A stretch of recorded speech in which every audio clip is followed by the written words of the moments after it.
of Bowling Green State University. That means the band is ready, and so are coaches and players. A long walk, a tradition of the Falcons. From across the street to the stadium.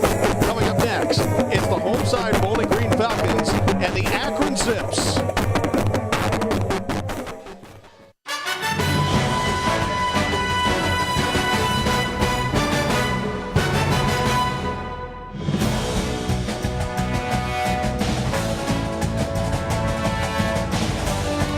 Welcome to MAC action tonight, and a big night for both of these teams. Bowling Green and Akron meeting for the 25th time in the history of college football. This has been a series so far dominated by Bowling Green. In fact, the Falcons have won the last 8, and they've done it with 6 consecutive double-digit victories. Greetings, good evening. Jim Barber and Bobby Campbell, who started The Ohio State University. This is the best night of the year for both teams because pre-conference and tough schedules are over. Now it's on to the league. Everybody's perfect so far. Let's go back to your first game with the Buckeyes and what it felt like to play in the league. So non-conference games are great. You get it out of the way a little bit, but this is what you go to play college football for. These conference matchups, familiar foes, guys you've been battling with the last couple seasons, and I know that both of these teams are excited out here to start their conference season at 0-0. Bobby, how many games this year have come down to special teams? And we've got a couple of special players for Bowling Green on the special teams. Let's begin with Jake Suter, who won a scholarship this year by knocking down a 53-yarder. Did a great job and hit a big one last year in the game against Akron as well. 7 for 7, perfect on field goals this season and also perfect on extra points. He's going to be a huge weapon in what is one of the windiest stadiums in college football. Which means you've got to have a really good punter, and they've got one at that at 6'7", Joseph Davidson. Joseph Davidson, tall, long punter, long leg, big leg, averaging almost 45 yards in net punt. Huge weapon there for Mike Jinks, and that is why he is on the Ray Guy Award watch list. Now, you mentioned a huge weapon. Let's go to the offensive side of the ball for Akron and the former Ohio State star Warren Ball. Warren Ball, the former Buckeye, transferring to Akron a couple seasons ago, looking very good, and I know Terry Bowden is excited to use him. He's a guy that had over 100 yards last week, big physical back with great speed. Excited to watch him this evening. Last year's game came down to a finish in the final 3 minutes, but we have one as close as that one as Bowling Green and Akron meet once again here on the campus of BGSU.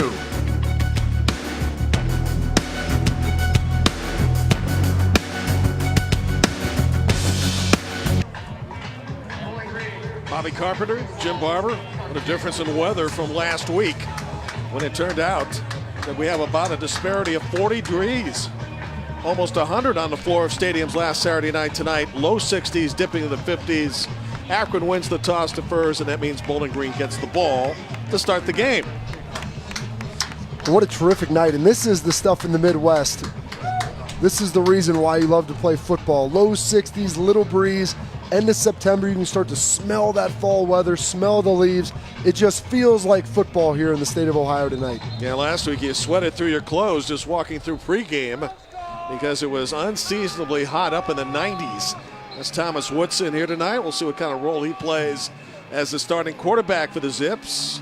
100% healthy with all those shoulder situations he was concerned with. Thomas Woodson battled through a lot of things last year. Shoulder injury, came back against Ball State, really wasn't 100%. He's been 100% this year. Terry Bowden's really excited for what he can bring to the table this season. That is Matthew Wilcox along with Andrew Clare. They're the deep people for the Falcons. Pleasure to have you with us tonight. Hope you'll stay with us for all or most of the game. Clare to catch beyond his own 5. Running down to the near side and brought down just before he can get to the 25, and that is where the Falcons will set up shop.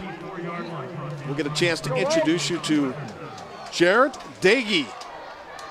His brother is the wide receivers coach here, and Dagey, well, they've had the radar on this kid, Bobby, since he was, what, 8th grade in Texas? Well, his brother's at Texas Tech down there with Coach Jinks. There's a family relationship. The true freshman getting ready to take the field tonight. Very talented kid, grew up in the system and thoroughly understands it.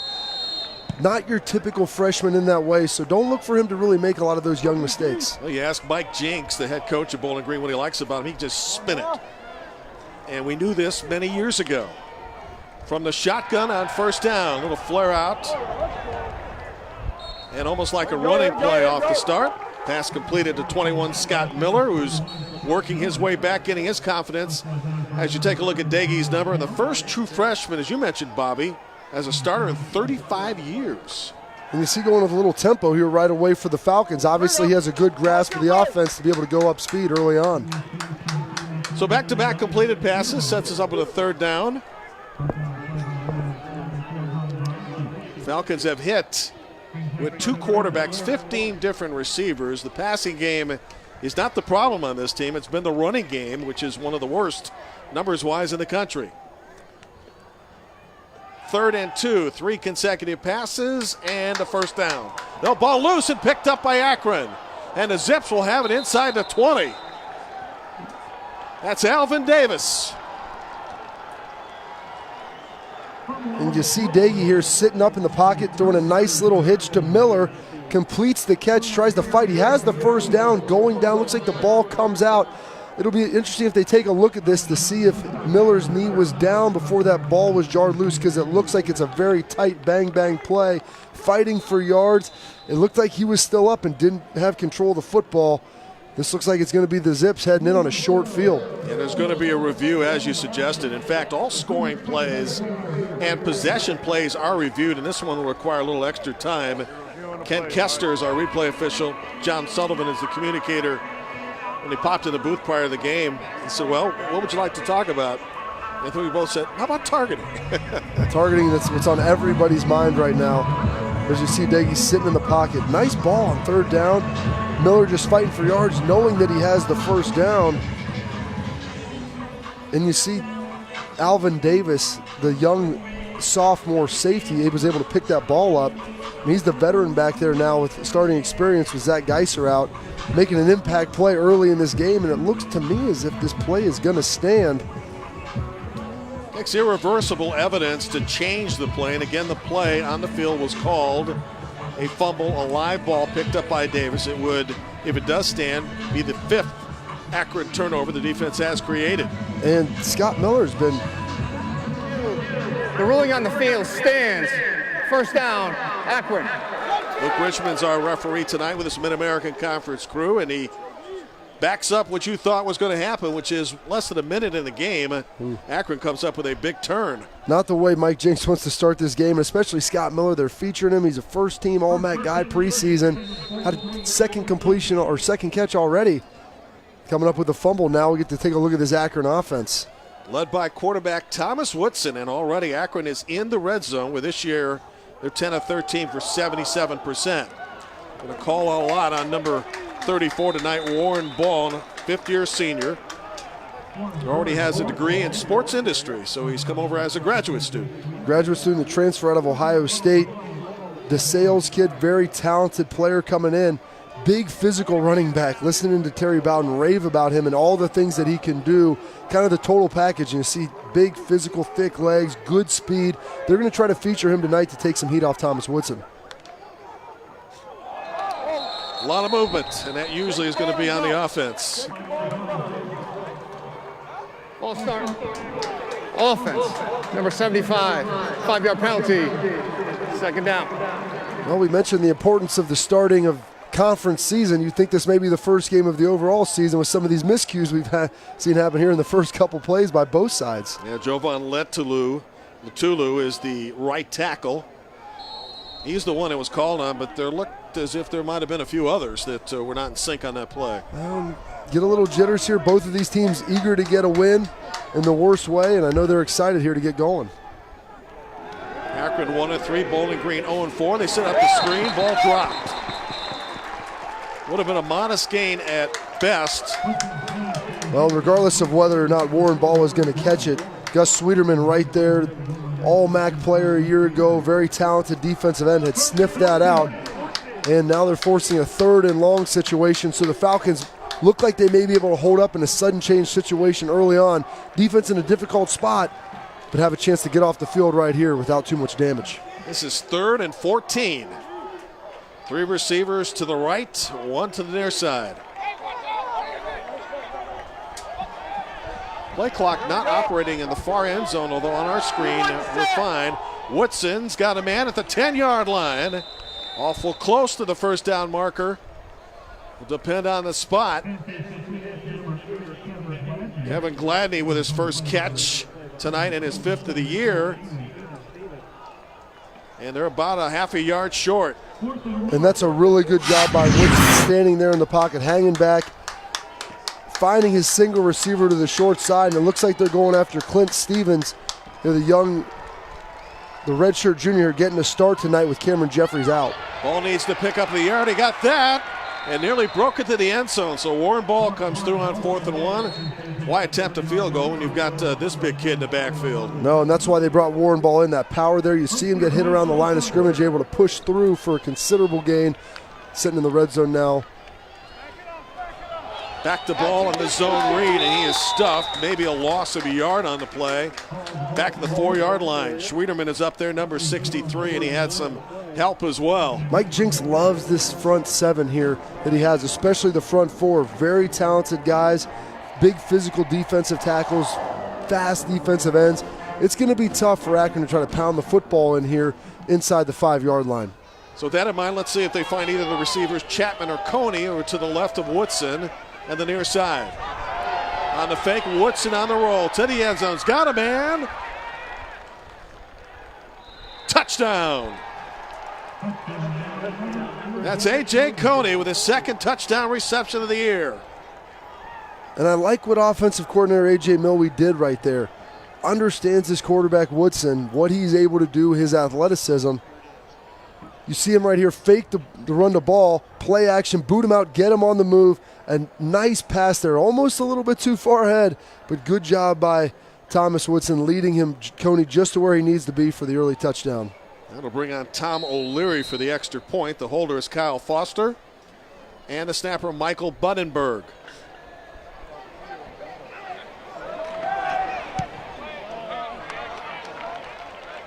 So just minutes into the game, in fact, less than 4 minutes, Akron takes a turnover and converts it into 7. Here's a look at the touchdown again and the call by the OC, A.J. Milwee. Toss from Woodson to Coney. 7-0 Akron over Bowling Green. 6-play, 19-yard drive. Akron leading 7-0. Biggest highlight for Bowling Green. Let's go back to mid-August in training camp. And this guy, Jake Suter, his head coach Mike Jinks, decided on the spur of a moment, if you can make this kick from 53 yards out, you've got a full ride, young man. And look at his teammates surrounding him there, Bobby. Well, that's what you love to see for your kickers. You're earning a scholarship pressure situation. You see him going in right to the end zone there where Akron just scored. What a great kicking. Obviously loved by his teammates as you see them celebrate together. Meantime, back to live action in the Falcons on the return, and it's a good one. All the way to midfield and nearly beyond by Andrew Clare. Well, we mentioned prior to this start tonight we thought special teams might enter in, and now it's the return of Andrew Clare from 50 yards. The true freshman out of St. Louis, Missouri, running right up the numbers, following his blocking, getting out to the side there. Coaches love it. You press the middle of the field, bend it right back out like he did, and now you're going to see the Falcons starting across the 50-yard line. Great field position for Derek Dagey on his 2nd drive. By the way, that scholarship for Suter is estimated about $20K a year. He's a junior. He was on a semester basis, the former walk-on for scholarship, and he was being considered for one anyway. Nonetheless, able to get it at a big time in front of all the pressure. That pass intended on the attempt from Dagey to Guyton. Guyton is going to draw a lot of one-on-one matchups, and that's good position for Bowling Green tonight.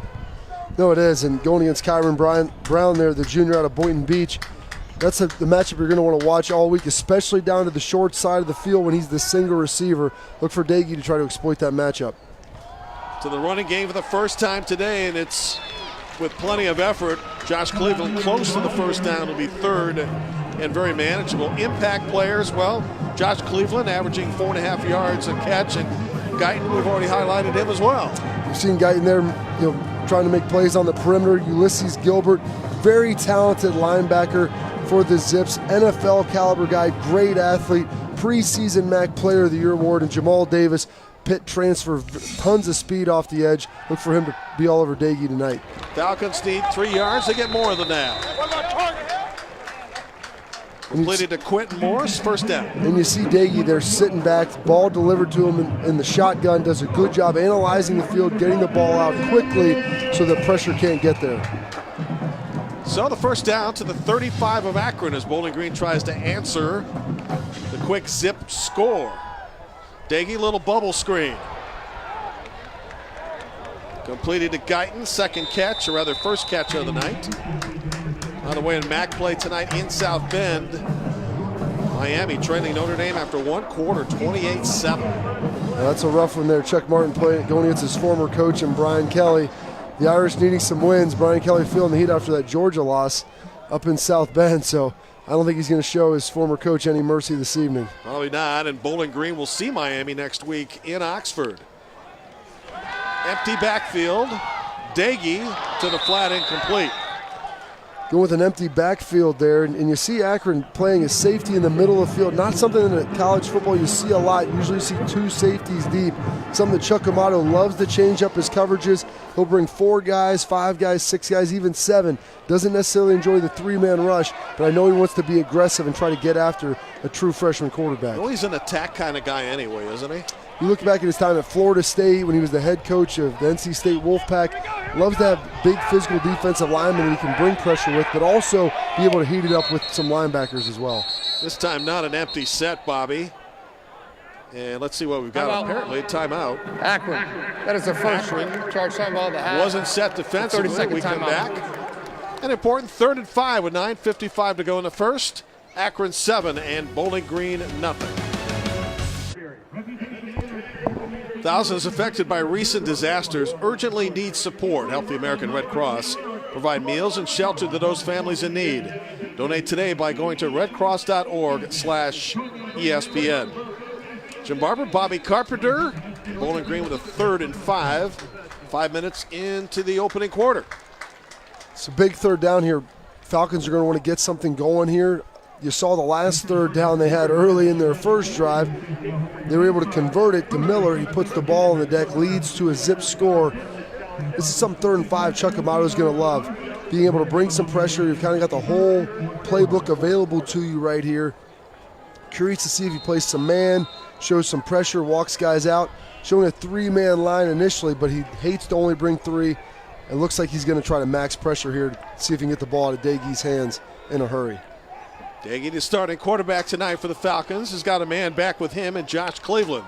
Here comes the pressure by Amato. Gets rid of the football, and it is picked off. Second turnover of the game. Now the ball is loose, and Bowling Green says it has it back. What a beginning to this game. Jordan George got the pick and then lost the ball, and the Falcons get it back, and what a beginning to this one in the first 6.5 minutes. Wild start bringing the house there, Chuck Amato. You see George with the pick heading to the near sideline. Defenders don't usually have the ball in their hand. Great job there putting his helmet on the football, jarring it loose. The tight end, number 88. And now the Falcons are given second life here.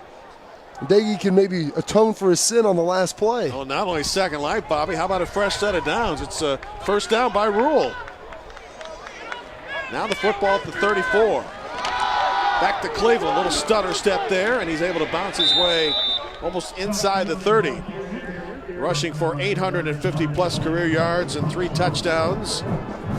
Had a rough day against Middle Tennessee State as the rushing attack had 29 carries for a -1. Bowling Green has really manhandled Akron, and yet Terry Bowden, head coach of the Zip, says, look, they've manhandled everybody.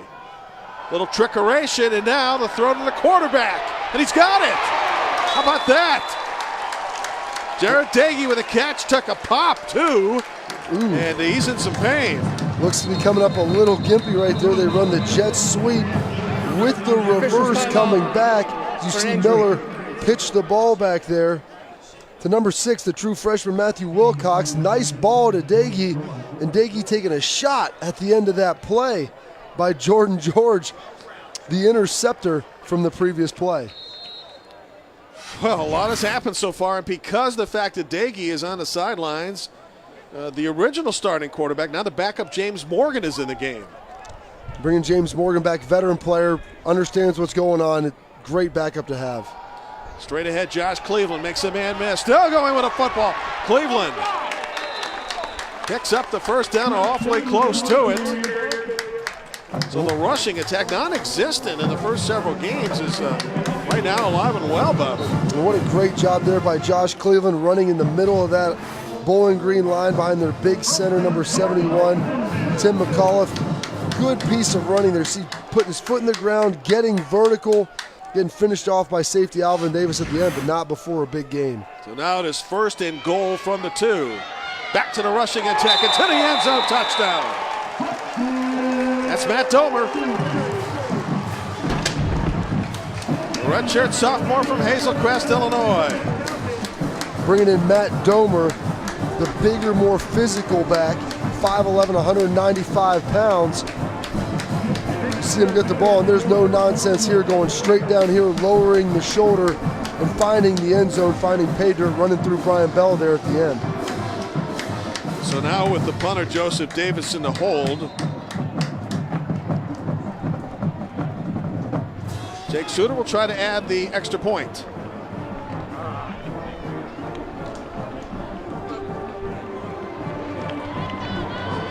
The kick is blocked, and it's returnable as well. So it remains 7-6. Already in the first quarter, we've had 3 turnovers and a block kick. Well, that's what you're going to get here. Start of the season, Jake Suter. I wonder if he's making Mike Jinks think twice about giving him that scholarship, getting his first extra point block there to start this. And you watch Domer get the ball. This is no-nonsense football, putting his foot in the ground, unblocked hat. Number 10, Brian Bell, sitting on the edge of the defense there, coming off a block. Domer putting his pads down and finding pay dirt. Nice physical run for the Falcon.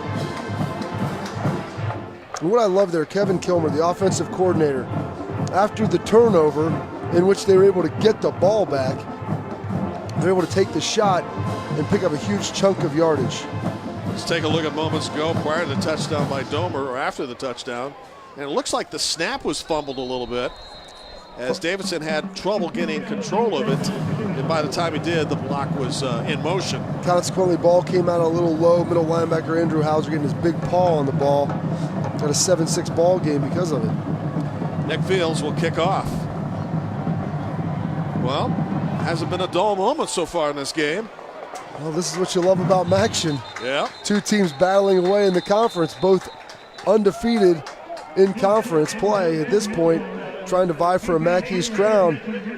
You know, chasing teams like Ohio Bobcats, picked to finish first in the East, getting a win against Eastern Michigan last week. No one wants to fall too far behind, especially when you didn't have that non-conference success early on. The last scoring drive accomplished in just 1:03, 4 plays, 34 yards, and a short touchdown run, which made it 7-6. And that's a good point. I mean, when teams struggle in non-conference play, you look forward to the league. While these teams are at the bottom record-wise in the MAC, the fact is they have not played a conference game, and that's tonight. Woodson on first down. A.J. Milwee, the offensive coordinator, wanted to get Woodson out of the pocket. You saw him do that on the touchdown run. Have a drive starter right there, try to move the pocket, see if they're able to find him a little rhythm early in this drive and early in the first quarter. Buffalo leading Kent State, fourth quarter by 7. Eastern Michigan in a tightly contested game with Kentucky in the third quarter, ahead by 3. Could be offsides on Bowling Green as ball is tackled in the backfield for a loss, but could have been one of the defensive ends, got an early jump. We'll wait and see as the MAC officiating crew zeroes in. We also have an injured player. Offside. Defense. Number 8. 5-yard penalty. That's on Dave Konowalski, the vocal leader on this team. And in the meantime, ball is down. We'll step aside with 8 remaining here in the first quarter. Looked like number 63, Gus Sweeterman, defensive end, opposite of Konowalski, coming through there. doing a great job in tackling ball. Unfortunately, it looks like he went down with an ankle. Ball's going to try to get up. We will step away. We're about halfway through the first quarter. Akron leads Bowling Green by a score of 7-6. And coverage is streaming live on the ESPN app. Download now and take ESPN everywhere. Jim Barber, Bobby Carpenter, who spent 7 years in the National Football League, hosting a talk show now in Columbus, Ohio, besides his television duties. Imagine with the NFL, you've had nothing to talk about this year, so things aren't too boring. Oh, goodness. NFL, Buckeyes, a million things. Always interesting and never a dull moment when you're talking about big-time football. As play resumes here, 8 minutes remain. First quarter, Akron ball on a 2nd and 5. In its own territory at the 30, the quarterback, Thomas Woodson. And now 3rd and long. Before we went to break, Warren Ball shaken up and out of the lineup. That means Van Edwards, number 7, is going to have to step up. You know, Van Edwards, 20 carries this year, 63 yards and a TD. Not a whole lot of action last week, just a couple of rushes for a few yards. They've really been leaning on Warren Ball. His loss could be critical today, as Terry Bowden was very excited about what he brings to the table for the Zips offense. Zips are very good on 3rd down this year, Bobby. 0 for 1 tonight, but near 47% for the season. That's in the top 20 in the country. Woodson trying to connect, and once again on 3rd down, they're money, as they've been most of the season, up to the 43-yard line. On the reception, Trayvon Chapman. And a great job there by Thomas Woodson, recognizing the pressure coming off right in his face by Nate Locke, the middle linebacker, finding Woodson there, delivering his strike, moving the chains on 3rd down. By the way, if you're looking at Chapman going, hey, didn't he play quarterback last year? Well, he did. He's a converted quarterback to wide receiver. They had to make the move, one of the best athletes on the team, so it made sense to get him on the field. Woodson with a pitch downfield, ball tipped up in the air. Good coverage by Bowling Green. And that's Marcus Milton, who already has a 76-yard fumble recovery and return against Akron in his history. That came last year in the loss to the Falcons 38-28. Marcus Milton getting involved in that play, doing a great job. One of the best cover guys you're going to find back there is a converted cornerback, making the break over the top. Number 14, almost getting his hands on it and coming down with a pick. On 2nd and 10, Woodson across the middle. Coney trying to break containment. Gets the ball to midfield. Pick up a 7. It'll be 3rd and 3. Some nice sure tackling there in the back end. Safety Fred Garth finding a way to get him down. And now you're facing a 3rd and 3. Tough situation for the Falcons. Their own 50-yard line. Really the whole playbook is going to be open to offensive coordinator A.J. Milwee, wanting to keep the drive going as you see some substitutions here as the Falcons go to their nickel defense. 3-man pressure, 3-man down line. Do they bring pressure here to try to affect Woodson? Showing pressure off the edge. Woodson across the middle, incomplete. Akron looking for a penalty, and at the last minute, Austin Wolf, the receiver, is going to get it. Montre Gregory back defending, the junior from Baltimore. Falcons unhappy with that call. Pass interference, defense, number 6. The ball will be placed at the spot of the foul, automatic, 1st down. Well, this team is without Cameron Jeffries, who anchors the left side of this secondary corner position. He's got an ankle injury, so they got to make do. Bringing a little bit of pressure there. Jeffries locked up on the perimeter there, and unfortunately draws a flag, and really his first action of the night. So it's a 1st down now at the Bowling Green 43, and Woodson going to throw a long ball again. Got a man! Touchdown Zips! Wolf picked up the flag moments ago, and this one on a 42-yard scoring play gets his first touchdown reception of the year. And that's the strike zone right there. Offensive coordinator A.J. Milwee crossing the 50-yard line, trying to take a shot down the field, going wide there to Austin Wolf. Looks like they caught him in a cover 2 situation, and safety Fred Garth, who has the deep half over there, not able to get over and stop Austin Wolf before he brings in a nice long pass for a Zip score. So the Zip team, averaging 3 scores a game, already has 2 in the first 9 minutes tonight. Extra point again for Tom O'Leary. And he missed it. So we've had a blocked extra point on one side and a missed extra point on the other. A couple of fumbles and interception. Got a lot of action here to go on already at a 6 o'clock start up here in Bowling Green, Ohio. This was a 6-play, 75-yard drive, Bobby.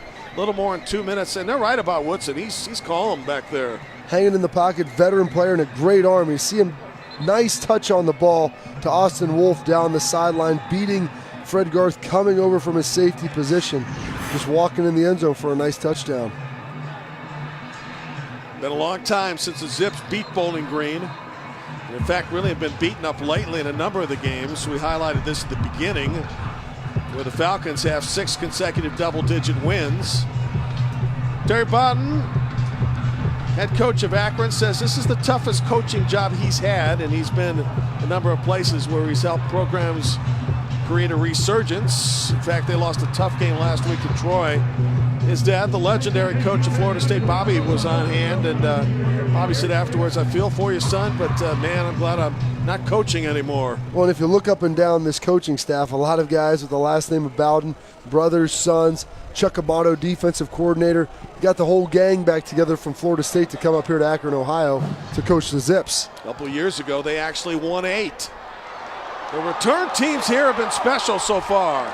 Falcons get this one up to the 44-yard line. This time it's Matthew Wilcox. So Andrew Clare and Wilcox both with very strong return games tonight as he took this inside the 10 and a nice cutback. Nice directional kick, takes it up the numbers, gets back to the middle of the field, no nonsense running, and a nice pickup here starting around the 50-yard line. Both offenses have been very fortunate with field position to start this game. Jarrett Dagey back out there for the Falcons. So far this evening, 4 for 7 for 22. Grew up playing high school football in the Texas area. And his brother Seth is a wide receivers coach here. And in fact, recent practice, Seth was with the quarterbacks afterwards. And how can you blame him when your younger brother is big key to that? He has a very vested interest in the success. You just saw Ulysses Gilbert right there coming off the side, making a tackle right at the line of scrimmage there. Preseason MAC Defensive Player of the Year, making a big play to start this drive. Yeah, he can run. He's 4'5" in the 40. As now Bowling Green is faced with a 3rd and 8.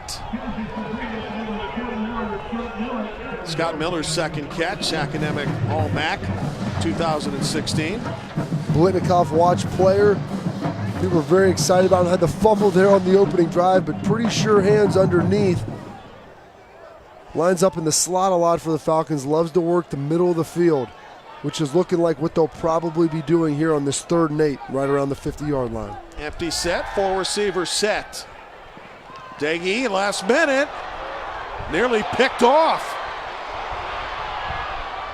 Caught by Guyton, dangerous pass there as Akron was fighting for possession. And a very modest return. Make that T.O. Redding, with a catch. Now we go to 4th down. Trying to run the crosser there to T.O. Redding, clearing out everybody on the play side of the field. And what a great play coming out of his free safety position by Alvin Davis, almost picking the ball off. Great job by Redding to wrestle it away, but not after a 10 to 12-yard loss before the Falcons will be punting here on 4th down. Coney to take the kick from 6'7" Joseph Davidson. And Coney gets slammed to the turf. That'll be a penalty, and a pretty obvious one at that. And wastes a beautiful punt there by Joseph Davidson. Was about to have the Zips pinned back. And now a pretty obvious call here by this officiating crew on an punt interference penalty. That's on 26 Ballou. So Ballou picks up the penalty.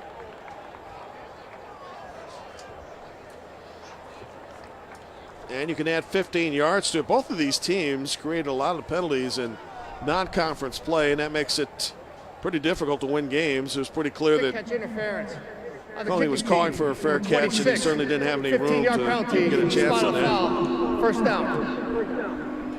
Ballou didn't really make it less than obvious, did he? No, he was trying to bail out there. You see the signal come up late, and it's tough. Those guys have their bearings in. The punt had so much hang time. Such a great punt by Joseph Davidson.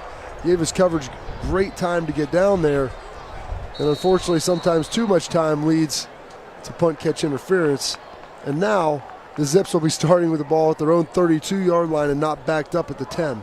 Falcons now 3 penalties for 27 yards.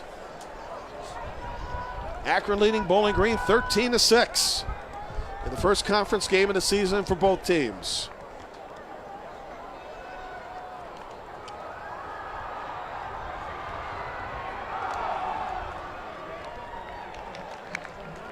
Well, they started with Big Ball in the backfield and have had now to rely on Van Edwards. We'll try to get an injury update on Ball as Nate Locke, the middle linebacker, Fifth-year part of that high school, or rather MAC championship that Bowling Green won back in 2015. Fifth-year senior out of Canton, Ohio, the leader of that defense, doing a great job stuffing the run there. Should have a much easier time tonight with Warren Ball on the bench.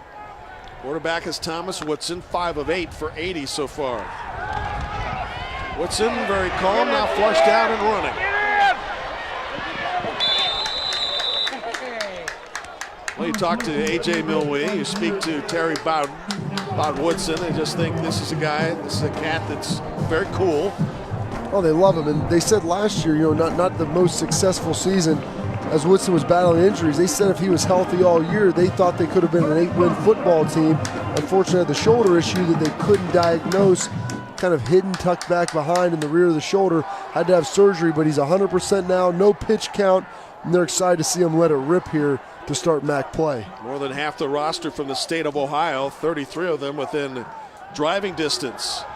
Woodson going to throw the long ball again. Incomplete inside the 30-yard line, intended for Edwards. Check that, intended for number 17, Anthony Young, a transfer from IU, Indiana. And going at Montre Gregory again, getting the start for the injured Cameron Jeffries out there on the wide side of the field. You see Woodson gear up and throw a deep ball just out of the reach. Gregory getting outbeaten a little bit by a foot race there. And unfortunately, Anthony Young just couldn't come down with the football. Brings on Nick Gasser to do the punting. He's averaging on the season 41 yards per kick, and that one nearly blocked. Tough catch near the 30-yard line, and somehow Marcus Milton able to catch the ball on the run and get out of bounds.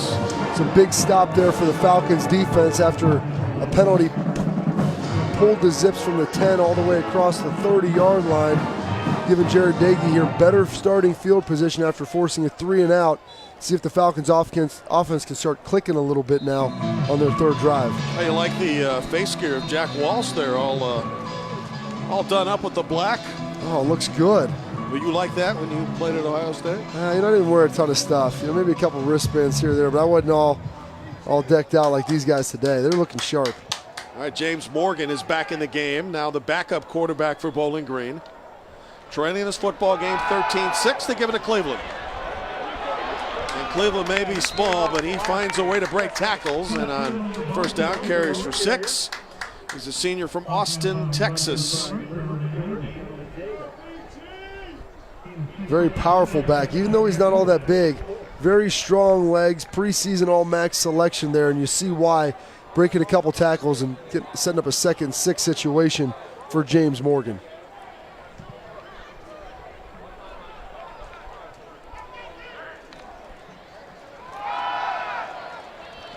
Back to the running game, which so far tonight has been pretty decent as Cleveland carries for 2 yards. Will bring us to a 3rd and 2, where Bowling Green is 1 for 3 on 3rd downs. And with Jared Dagey out, now I'm curious to see how this will affect the offensive play calling of Kevin Kilmer. You got your true freshman in there, the guy who you expected to play, start to tailor the offense around what he does. You have James Morgan, who was the incumbent starter coming into this season, now being called upon, understands the offense, but it looks like they've been running the football a little bit more with him in. Threw for 311 against South Dakota and a loss that included a couple of touchdowns. See if Chuck Amato brings some pressure here to try to rattle him. Play clock at 5. Needed to pick up 2 yards. That's not going to happen. Zips able to hold serve defensively on 3rd down.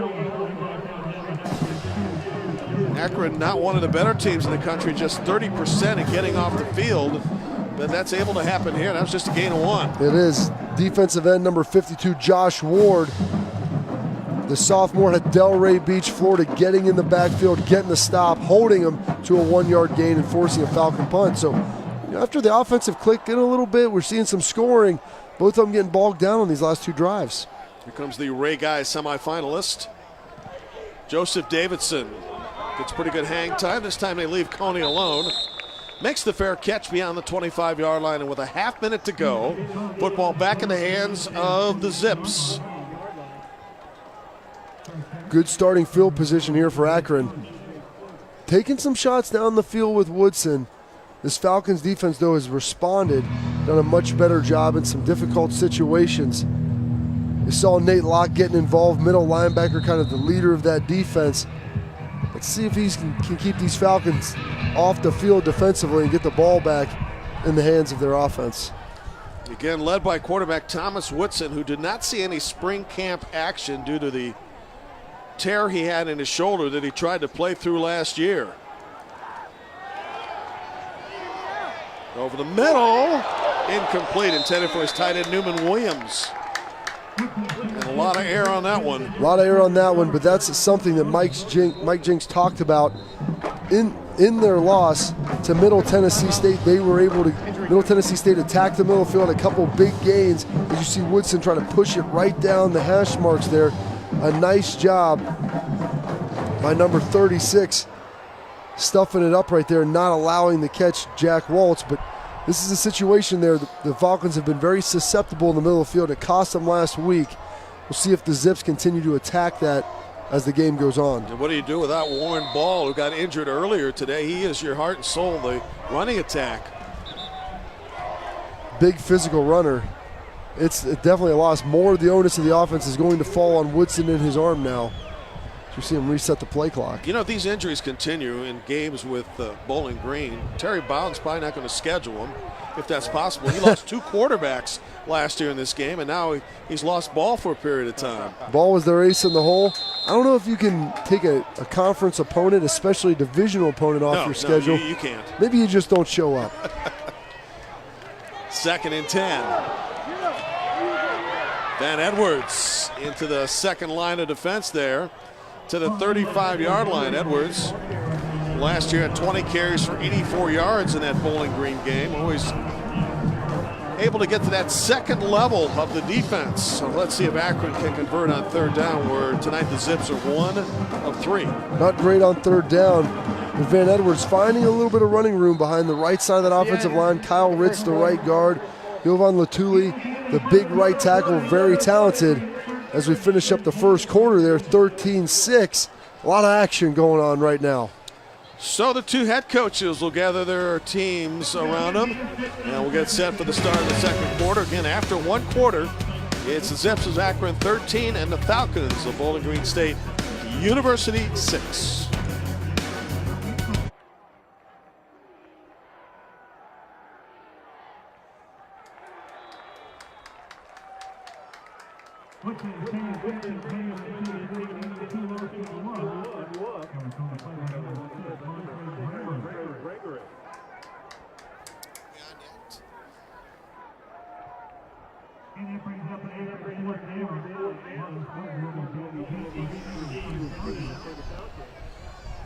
And while we were away, incompleted pass from quarterback Woodson means the Zips have to go to 4th down, and a nice punt from Nick Gasser, sending Wilcox back inside his own 15, and Wilcox is on the move past the 35. The special teams have been pretty active on both sides tonight. Seeing some big returns here after a booming punt by Nick Gasser. Marcus Milton with the return. Great job. And now the Falcons here getting good starting field position again. And if you look at both offenses, they've had ample opportunities to score. The defenses have started to bow up after some jitters early on and really settled in and began to fluster both quarterbacks. We have had a fair amount of injuries so far in this game tonight. Warren Ball has gone out for Akron. Jared Dagey, who caught a pass on a gadget play, got blasted, and he went out of the game. James Morgan replacing him.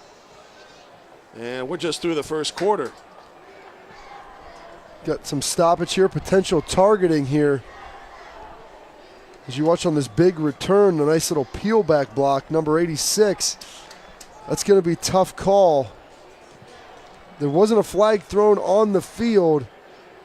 Didn't appear to be overly aggressive, but they're taking a look at this in the booth.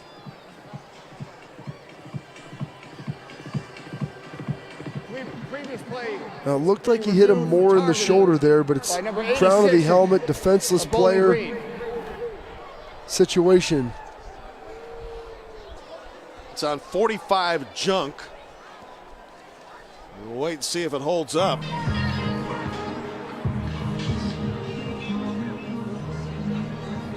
Brandon Junk on special teams.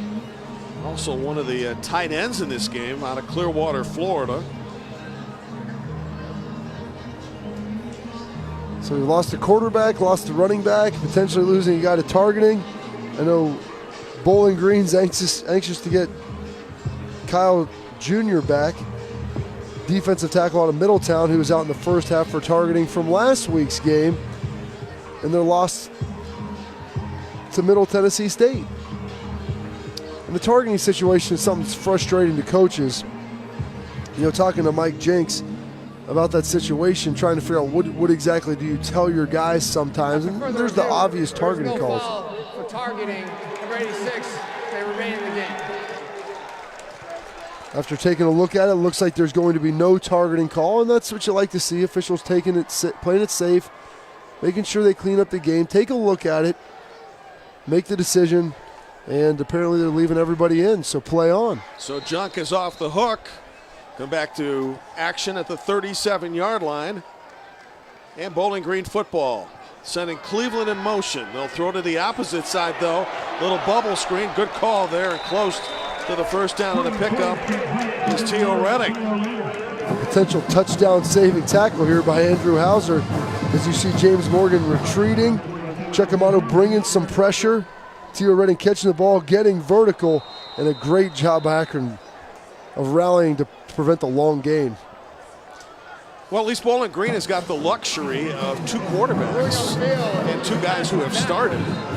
And, you know, when you make that decision here to go with Daggy, you're worried, hey, how is James Morgan, the incumbent, and only a redshirt sophomore out of Wisconsin, how will he respond to getting benched for a true freshman? Well, it looks like he's done pretty well so far tonight. He's shown great poise, ready to go, and now we're seeing fifth-year senior Andrew Hauser, the middle linebacker for the Zips, getting helped off the field. And this has been a bloodbath early on, losing players, and not very important players as well. Guys who are critical and integral parts of the game due to the positions they play, whether it's running back, quarterback, and now you're losing a middle linebacker who helps set up that entire defense for the Zips. Yeah, these teams are playing as if this game is one of desperation. One team with one win coming in, that's Akron. Terry Bowden's group, and Mike Jinks on the other side, Bowling Green's winless. And these two teams are treating this game like it's end of the season, you know, a chance to get to a bowl opportunity. There has been a lot of hitting and smacking going on, and the Falcons, who have owned this MAC East, well, they've been a disappointment for a season and a quarter, and Jinks assured us in a conference call earlier in the week, don't worry about it. You know, we're disappointed, but we're going to get this fixed, and it's not going to be a quick fix. Won't even look at Dave Kloss and Dino Babers, coaches turning over year after year because of the success they've had. You're going to have a drop-off every now and then, but Mike Jinks wants to build this program the right way. Second best recruiting class in the MAC last year, and that'll begin to pay dividends as his career goes on. Little jet sweep to the near side. Scott Miller, and that brings us now to fourth down, and neither team has been very good on third downs tonight, just converting once each. Trying to use the speed of Miller to get to the perimeter, but safety Alvin Davis in the pursuit of that Zips defense, walling it off, facing another fourth down. Neither team has been all that great here on third downs in the first half. Bowling Green now just 1 of 5, Akron just 1 of 3. So 6'7" Davidson will punt to 5'8" Coney. Another fair catch being called and made just beyond the 20-yard line. Timeout on the field. Bobby Carpenter, Jim Barber. Back to action tonight on ESPN with Akron leading Bowling Green 13-6, and trying to stop the 8-game losing streak that the Falcons have imposed upon them. You saw the graphic earlier, 18-2 in conference play over the last several years. So Bowling Green has owned everybody, not only Akron. Well, and the stat that I'm more interested in tonight is 3 players down so far. Jared Dagey, the starting quarterback for the Falcons. You lose Andrew Hauser, the starting middle linebacker for the Zips, and then also Warren Ball, the talented running back for Akron, also out so far. This play running to the opposite side of the field, right into the Akron bench by Cato Nelson, who's the backup quarterback. By the way, speaking of Dagey, word is that he is questionable to return. Remember, he took that catch on that gadget play down to the 10-yard line and then got smacked by one of the defenders. And those are always the plays that look so good on paper. Hey, we're gonna run reverse, we'll throw it back to our quarterback, he'll catch it and walk into the end zone. The only problem is you're opening him up to another hit, and you lose your starting quarterback now for a number of plays and potentially the rest of the game. Yeah, it's a back injury on Dagey. So timeout here by BG. That is a 30-second timeout. And it's really one of the dangers when you put your quarterback out in open space. He becomes somebody you can pop. And that's what happened to Dagey. 2 minutes in the second quarter, Akron 13. Bowling Green. This is Military Appreciation Day, and as a result of that special helmet being used, and you see some of the names of former Bowling Green students who passed away in action being saluted on that helmet. Over 100 total. Presentation by Athletic Director Moose Brugger moments ago to one of the representatives of our armed forces. Very special night. Great night. 111 students being killed in action. 8 students are featured on each stripe with 15 unique stripes there on all these different helmets. So great job by Bowling Green as a tribute to their fallen students. Cato Nelson, the backup quarterback, with his second snap on a huge pickup first down for Akron at the 45. The Zips' 5th first down of the game. Cato Nelson, terrific athlete, getting him out in space, letting him run around a little bit. Didn't think we'd see both backup quarterbacks here in the second quarter of the game here this evening. Well, Dagey got hurt for Bowling Green. No word on Woodson. Just might be that head coach Bowden wants to change things up. And a nice little change of pace for the offense. So they put Nelson in. He's provided a spark. They've been able to run the football with him. You see him here faking the run, getting behind their big right tackle on the pull, Latuli, getting downhill. They've been very effective with Nelson in at quarterback, moving the football. Let's see if they try to throw with him, though. Push the ball down the field as the Falcons get a little aggressive. And prior to the night, Bobby, 11 carries for Nelson for 51 yards. 4.5 yards per carry. He's done pretty well in this game, too.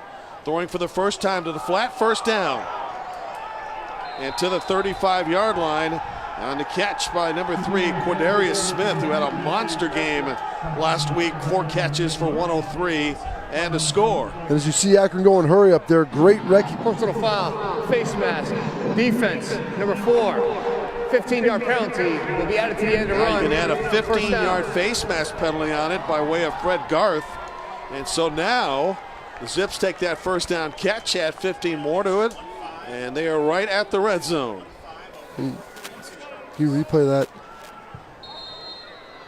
It was great recognition, though, by Cato Nelson as he sat there. Bowling Green bringing the corner off the short side of the field, sees the blitz coming, stands up, throws hot out there to Smith for the big gain. 4 penalties now for the Falcons for 42 yards. Quarterback keep, nobody fooled. So Thomas Woodson starts tonight, and now Cato Nelson on a change of pace is in. Now Nelson comes off the field, and quarterback Woodson is back. Well, it looked like Terry Bowden had seen enough. They'd moved the football down the field. Now they're in the red zone. Let's get Woodson back in. Defensive coordinator Perry Alano was bringing some heat there for the Falcons, and you get worried when you put the young guy in. Maybe it's only a matter of time before he makes that critical mistake. Now that you're down here close to the red zone, Zips want to come away with 7. So a bit of rest for Woodson. Let's see how he reacts from the shotgun. Back in action on 2nd and 8. And this play gets blown up before it happens. Akron takes a timeout. Akron. That is our second charge timeout of the half. 30-second timeout. So talking with A.J. Milwee this week, the offensive coordinator for the Zips, played for Terry Bowden at North Alabama. You know, he's a play caller that likes to be down on the field. And one of the core tenets that he has is he wants to take what the defense gives you. And a lot of coaches will say that. You know, if they're playing soft or take the short passes, if they're playing tight, you know, we'll take shots over the top, take the run if it's there. But it's something that he truly believes. And he said there's nothing that they really want to establish. They'd like to run the football, but they're not going to run it into a heavy defensive box if they don't have to. They'll find what the defense gives them. They'll change it up a little bit. That's why you saw them bringing Cato Nelson. And they're really going to be heavily adaptable on the offensive side of the football. And it's paid off thus far. 2nd and 12, 10:37 remaining first half. Woodson back at the controls. And throwing underneath, and an underneath play gets a first down on a catch by Coney down to the 5-yard line and a pickup at 18. A great job there by Thomas Woodson, the veteran quarterback, sitting there, finding Coney sitting in the soft spot of the zone, catches the ball, gets vertical. Yards are at a premium down in the red zone. Nice pickup for the Zips, now down right at the 5-yard line. So it is 1st and goal for Akron, trying to tack on another touchdown and get a 2-score lead. Snap to Woodson. On the zone read, straight ahead, Van Edwards. So without Warren Ball, Akron still in position to go up by 14. Akron going 2 tight ends right there, but this is the situation where they're going to miss Warren Ball, the big physical running back, 225 pounds, 6'1", great speed running downhill. Let's see if they get it in Woodson's hands and let him try to run it. Back to Edwards again, straight ahead, touchdown! Van Edwards' first score of the night, 2nd of the season. And no Warren Ball, apparently no problem, as Van Edwards is able to handle the load himself. You see Woodson hand off, and there's nothing flashy here. Downhill, running through tackles, doing a great job of finding pay dirt, running through Armani Posey to find the end zone for 6 for the Zips. And with Foster to hold, Kyle Foster, Tom O'Leary will try to convert here. Each team has missed an extra point. O'Leary was wide right the last time out. Converts on this one. It is now 20-6 Akron. So 9:38 to go in the first half. The Zips by way of Van Edwards. First touchdown tonight, 2nd of the season. Has expanded its lead to its largest at 14. This drive moments ago for Akron has now put the Zips ahead by a score of 20-6. 8 plays, 80 yards. Van Edwards capping it with a 3-yard scamper. It was accomplished in 3 3/4 of a minute. Jim Barber, Bobby Carpenter, well, as the Bowling Green Band gets into some of the music in the house, what are your thoughts on what we've seen so far? Well, Akron, even without Warren Ball, still 112 yards on the ground, largely attributed there to Van Edwards, and then also getting in redshirt freshman quarterback Cato Nelson for a couple plays last drive to let him carry the ball. Time of possession pretty even. Both teams hovering around 10 minutes as we're sitting here in the second quarter, but this is going to be a big drive for James Morgan and this Bowling Green offense to begin to move the football a little bit to prove if they can do something without Jared Dagey in the game. Falcons have been very good on returns so far. This time around, Akron a little better coverage as Andrew Clare is brought down about the 30. The most entertaining game today involving a MAC team. Ohio leading UMass 51-35. They still have about 4 minutes to go in that game. It's tied 27-all, I believe, at halftime. Yeah. Bobcats pulling away a little bit. The favorites to win the MAC East. Got a big win last week against Eastern Michigan in double overtime. Tremendous game that I was fortunate enough to be a part of. The MAC doing a great job this year, as you see. Ohio University beating Kansas, Northern Illinois taking down Nebraska, Eastern Michigan taking down Rutgers.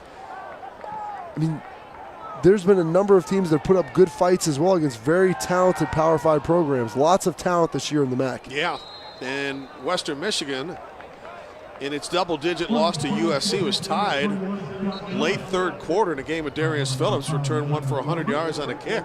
Well, and if you think about that, USC, you can't be happy. Even though you won the game, giving up that many points to Mac offense, you have to wonder what exactly you're doing defensively. Yeah, 49-31 loss. First down carry to the wide side of the field by Andrew Clare. Jared Dagey with a back injury that he sustained on a gadget play after making a reception. And so Dagey's questionable to return in this game, so it's right now the keys of the car, and the offense belong to James Morgan. Morgan going play action on first down, and he was hurried, and he was dumped. Josh Ward, number 52, coming over from his defensive end position, applying the pressure there to James Morgan. You see him right in his face, getting a good rush off the play side, beating the tight end, Hunter Folkstroma, right there, getting good pressure. And James Morgan lucky that it wasn't worse than what it was. Well, Chuck Amato runs this Akron defense. I thought it was kind of a spirited conversation between you and him. He used to be the head coach at North Carolina State, and he still remembers that 3 overtime thrill at Ohio State where he wasn't thrilled about the officiating, even though they were ACC officials. Chuck Amato's been coaching football for about 40 years, Florida State, NC State, here at Akron. Remember the 2 games that I was fortunate enough to be a part of him as a Buckeye. Very talented teams, coached some great defenders. There's some guys on this Akron defense that he really likes. Bowling Green's been very weak on third down this year. They're going to try to convert right now, and that's awfully close. A yard short is quarterback Morgan as he's able to pick up enough to put him in a 4th and 1. And they're going to go for it as Akron makes a substitution. Falcons get the first down. The Zips had all kind of players on the field. In other words, they had more than 11. They may have gotten the timeout, though, prior to the snap. They did. Good call, Bobby. So, yeah, Terry Bowden saw that coming in. And I like Mike Jinks' mentality right there. You've struggled on third down. Last play, Chuck Amato brings a little heat. Jamal Davis gets some pressure. James Morgan pulls it down. The quarterback scrambles here and gets all the way to a 4th and 1 situation. I mean, they're going to pick that up in a short yardage as Akron gets caught trying to substitute in their punt return unit. And I wouldn't be surprised if Mike Jinks goes for this again. You've seen him put Andrew Clare in there, the very talented freshman he's very excited about. Had a number of runs on that drive. Battling a little bit of a hamstring injury. He hurt against San Diego, didn't play, or South Dakota rather, didn't play last week. Looking very spry right now. Bowling Green with a 4th down decision, now 1 of 6 on 3rd down, and for the season, under 30% converting on those 3rd downs. Well, they're under 30% on 3rd down. And when you can't run the football, that's a major reason why. It is tough. And on 4th downs, they're not doing a whole lot better, hovering around 38%. But this is a situation now you're at your 49-yard line. It might be go time. But look for them maybe to draw Akron off sides as well. Quarterback over center, first man through, first down, and almost even more than that. Well, who are you going to call on 4th down? Why not the tight end? Leonard Scatabo. Great job lining up his fullback position here. A little dive. Able to get to the edge of the defense there and almost busts it loose for a big play. Lucky John Lacko, backup middle linebacker, able to bring him down for the Zips. That is just the 5th first down of the night for Bowling Green, but I would say it's a significant one, down by 2 scores. Well, you're going for it on 4th down in the 2nd quarter. It's a very significant play at that point. It was huge for them to pick that up, and just in terms of confidence for this BG offense. James Morgan probably feeling a lot better right now, maybe able to run the football. And that's going to be the key here for the Falcons if they're able to keep this running game going to take some pressure off of Morgan's arm. Now Morgan will operate out of the shotgun. Shooting one down the field. Incomplete. That was intended for Datron Guyton. And again, they like to put him on one-on-one out routes and get those type of favorable matchups. And now we're back to 3rd down, and Bowling Green, in a word, a nightmare trying to convert on this down. Well, 3rd and 10 is not the down that you want to try to convert on either. See Datron Guyton come out after a long run. Not a ton of plays you like on 3rd down here. I would venture to guess they've got 2 backs in to keep some protection as Chuck Amato likes to heat it up on 3rd down. They'll run instead, and this could go to the house. Matt Domer. They'll spot him down at the 2. And that is how you handle protection issues on 3rd down. You get 2 backs, and you hand it to your short yardage guy, Matt Domer, as he rips off a nice 35, 40-yard run down inside the 5-yard line for the Falcons, and they're in business now on offense. Well, for a team that's really struggled to run the football this year, tonight is a breath of fresh air. 1st and goal from the 2.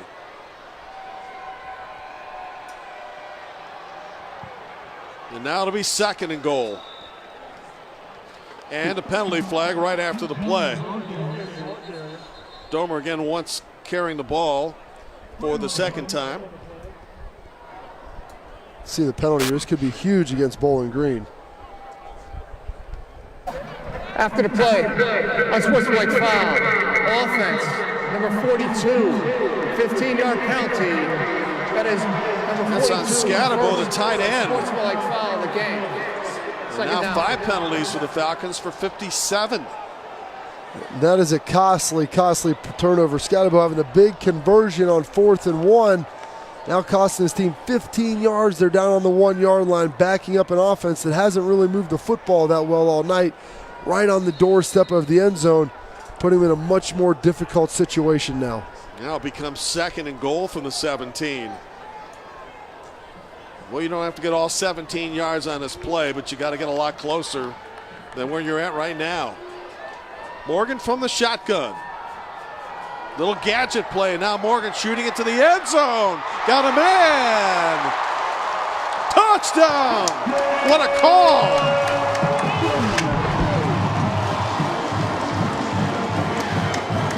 What do you do if you're having trouble moving the ball?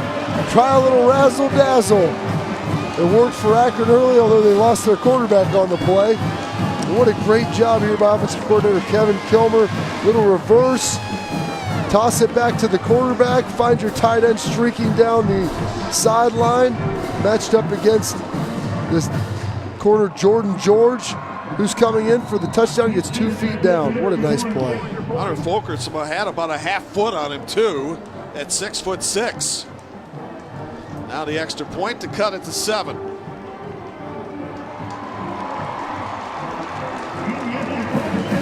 And so the silver lining, as bad as the Falcons have looked on offense at points in time, shooting themselves in the foot, pull out a little bit of razzle-dazzle here with the reverse, toss back to Morgan, and a nice ball delivered down the sideline. What a nice pass.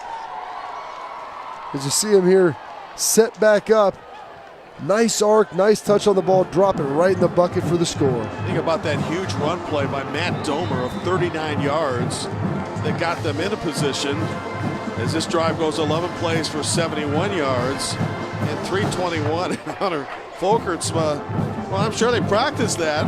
He's your senior out of Grand Rapids, and he drew a step on the defender. He did, and the one guy who's probably as happy about that as anyone, Leonard Scatterbo, who cost his team 15 yards the play before. He's off the hook. You get a touchdown. A little bit of weight came off of his shoulders over there as the coaches aren't going to be staring over in his direction.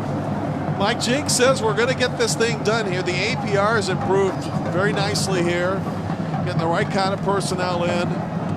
And Jinks has taken some criticism. Fans here have been spoiled, and understandably so. Oh, and you have Urban Meyer, Dave Clausen, Dino Babers all coaching the big-time programs, winning. Yeah, there's going to be a little bit of heat, but you know, Bowling Green, they've been turning coaches over here for the past decade at a very high rate with a lot of success. And occasionally you get some guys, you lose some recruits here and there because of it. Sure. And, you know, just not having the continuity within systems, you're going to struggle a little bit. But Mike Jinks is committed to winning here. You know, coming in from Texas Tech, you know what he has with his offense. He has a good young quarterback in Jarrett Dagey. His brother's on the staff, so you know he knows the offense. hopefully he'll be able to return to this game, and if not tonight, definitely here for the rest of the season. When you think about it, it's a good point you mentioned that when Jinx takes over for Babers, he loses whiteout, all-American type whiteout in terms of receiving abilities in Roger Lewis. He loses Garrett Dieter to Alabama. Both kids wind up in the NFL.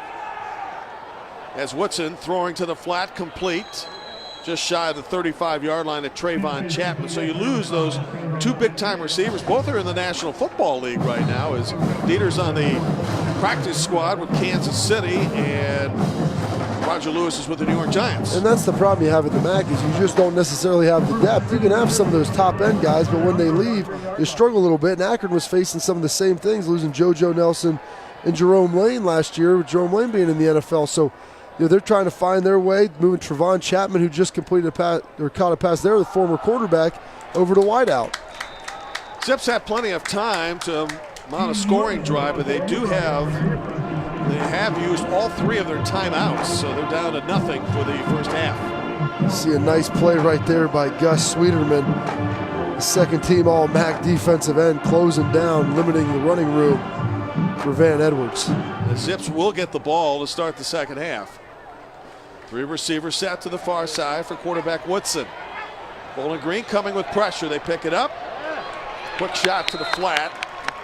And the official mark will be at the 41-yard line. Will present 3rd and 2. Akron 1 for 4 tonight. Defensive third down plays. Defensive coordinator Perry Alano bringing the heat off the perimeter.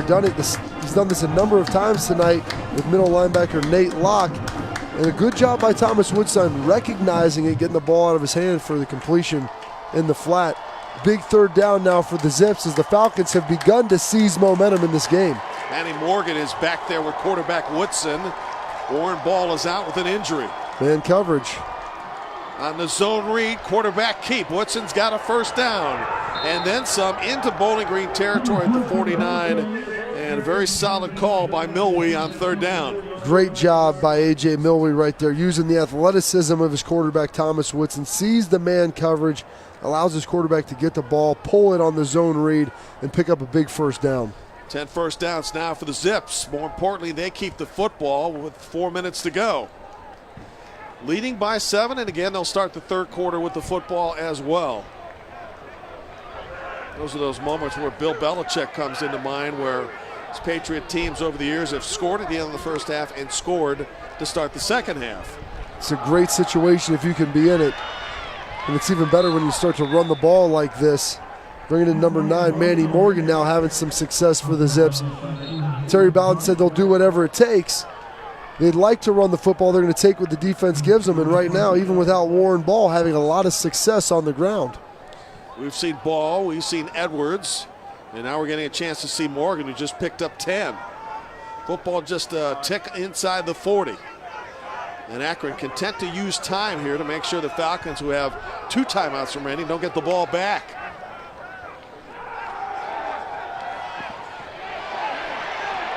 Woodson in trouble. Little shovel pass got rid at the last minute. And as a result, pick up some positive yards on the toss to Morgan. Great job there by Woodson, escaping pressure as a trio of Falcons were closing in on him. He rolls to his left. Most difficult throw in football. Does a great job finding a receiver and turns what could have been a 4-yard loss into a 5-yard gain. Well, the sun is long gone. It's getting cooler now as the temperatures start to drop in the 50s before nightfall takes over completely.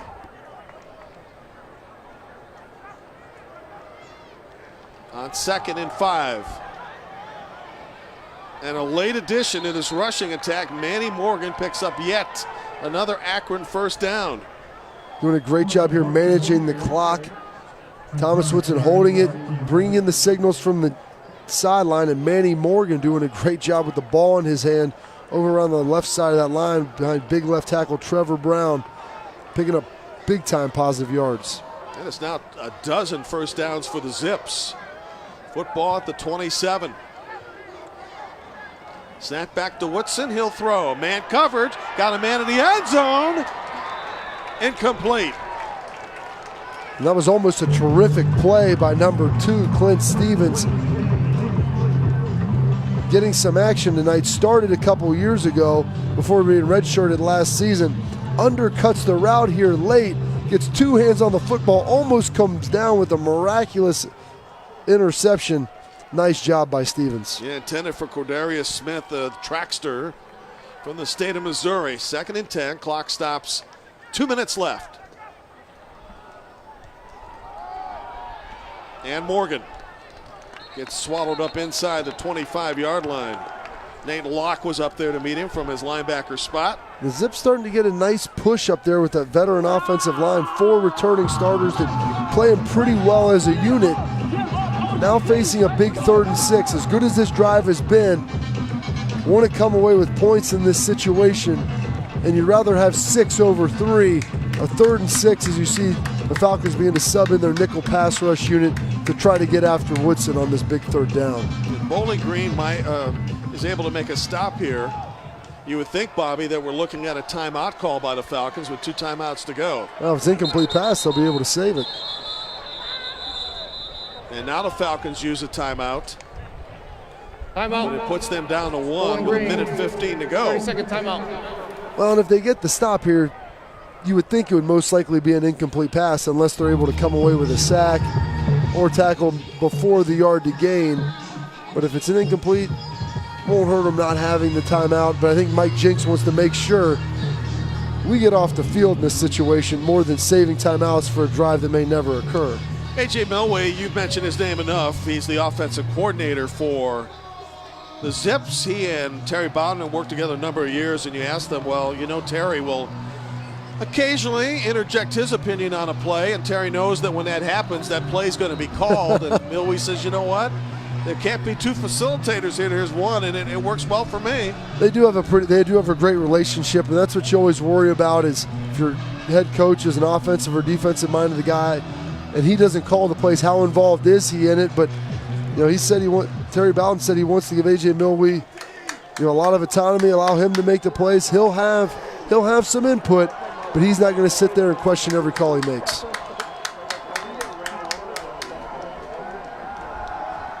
Woodson in trouble and brought down.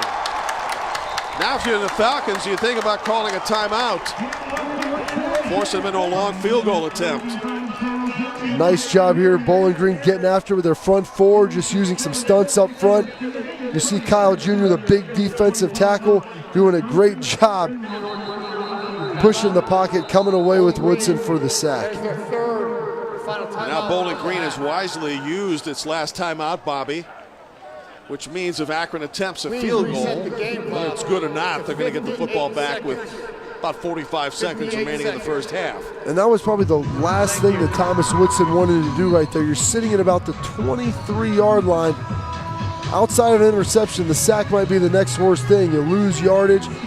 Now instead of it being a more manageable field goal, it's going to be about a 47-yarder, which is well within the range of O'Leary, but it's still a little bit longer, and you don't want to be giving up free yards. That's a good point. O'Leary, by the way, had a 30 and a 45-yarder in last year's game, and this one would be from 47.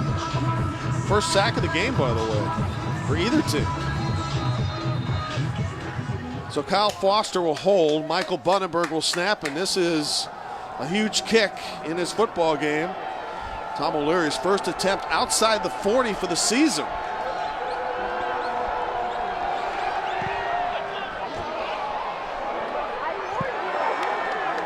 No good. Well, and the Falcons defense gets a big stop, turns away the Zips offense, no points. You see O'Leary here lines up. Not a ton of wind tonight. Little stutter there at the beginning, but pushes it just a little bit to the right. When you see him left his foot, he knew it wasn't going to be true. The big stop for the Falcons here is as many yards as they were able to give up on that. It was a bend but don't break situation. Got the big stop on 3rd down against Woodson. And now if you're Mike Jinks, you want to be careful. You have 54 seconds left. You don't have any timeouts. You feel like you've probably been outplayed in this first half. Last thing you want to do is put your quarterback James Morgan in a situation to make a critical mistake. And yet you expect him to go vertical here because this is the kid offense with the NFL arm, and this is a bad start to the final seconds of the first half as you get a delay a game on a change of possession. That should never happen. I've been a part of a team that's had a delay of game coming out of a timeout, though. So that's even worse, isn't it? It is, because I asked our coach, being on the defensive side of the ball, what did we talk about for the last 3 minutes in the huddle? Well, they decided to put it on the ground. And so instead of trying to push the football down the field, at least on the first play, they're going to have to huddle up and try to move quickly now when we're down to 40 seconds. First play on most 2-minute situations or draws or screens. James Morgan to the flat, incomplete now with 35 to go. It is 3rd and 7. Now putting it into James Morgan's hands, and this is the situation here. If you have to eat a sack, eat a sack. If you have to throw it away, throw it away. Don't force the ball into a pressure situation that could come away with a turnover and give the Zips great field position. Another one play that's going to be unsuccessful, and the Falcons failed to do anything with the football in the final minute of the first half. I think Kevin Kilmer heard what I was saying right there. Didn't want to put James Morgan in a bad spot. They're going to run the football. Pretty conservative play calling, though, don't you think? It was. Well, you get the delay of game coming out. Sure. You like to start with a draw or a screen, get the drive going a little bit because those D linemen are always amped up to get going. Have the draw screen, let them settle in, but 1st and 15 makes it a lot more difficult to convert. If you're BG, though, Bowling Green got outplayed in the first half. You're going in only down 7. You have to feel pretty good about the situation, given the fact you lost your starting quarterback in the first quarter. At halftime, we'll introduce you to the Wolverine of Wall Street and also show you some of the top Capital One plays that you can vote on in the Capital One fan vote. It's Akron 20, Bowling Green 13 at halftime. Welcome to the Capital One Halftime Report. And welcome to our Capital One Halftime Report. We're at the break between Akron and Bowling Green.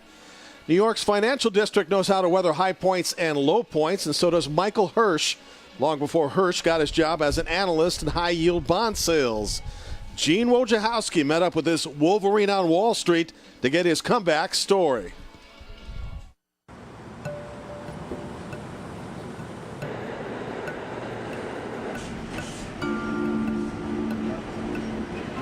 From the moment he got to Wall Street as a corporate bond salesman, everyone knew Michael Hirsch was going places.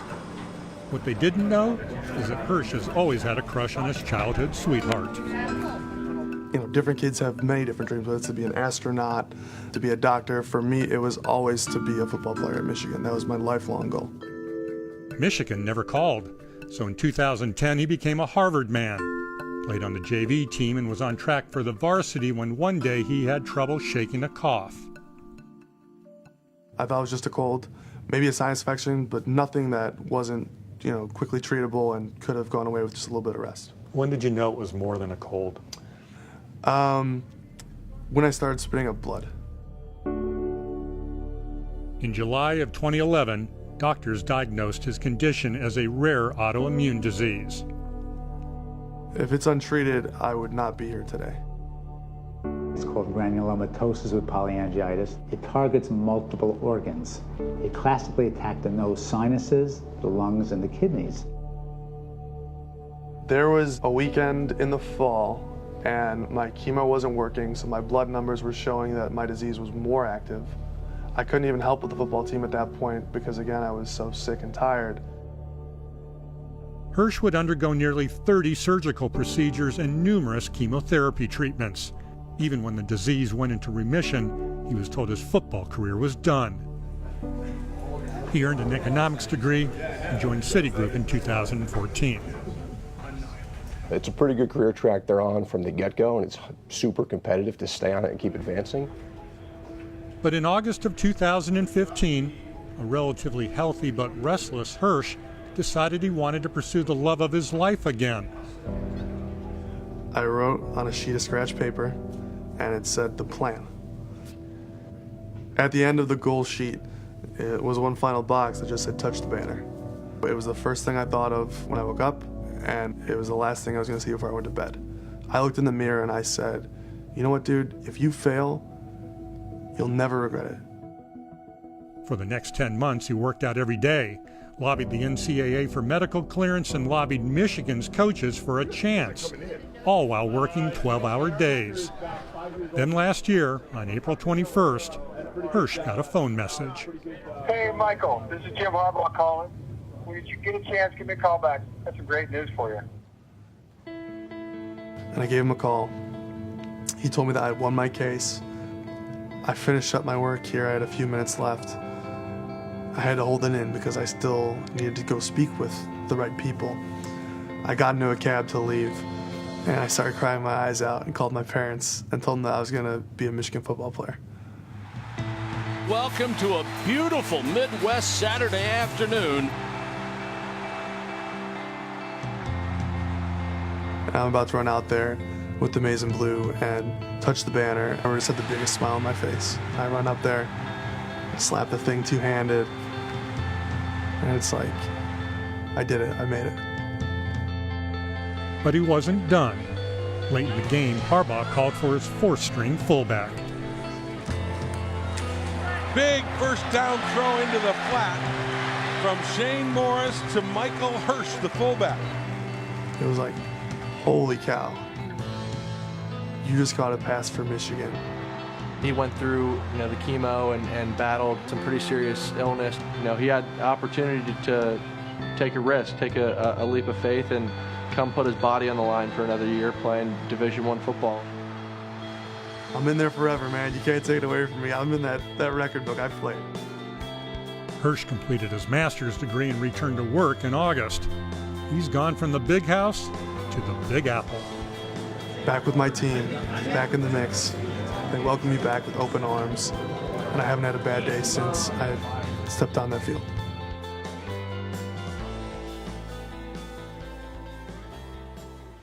Hirsch actually had one more year of eligibility, but hung him up after last season. His plan complete, and now still monitors his good health as well as every Harvard and Michigan game.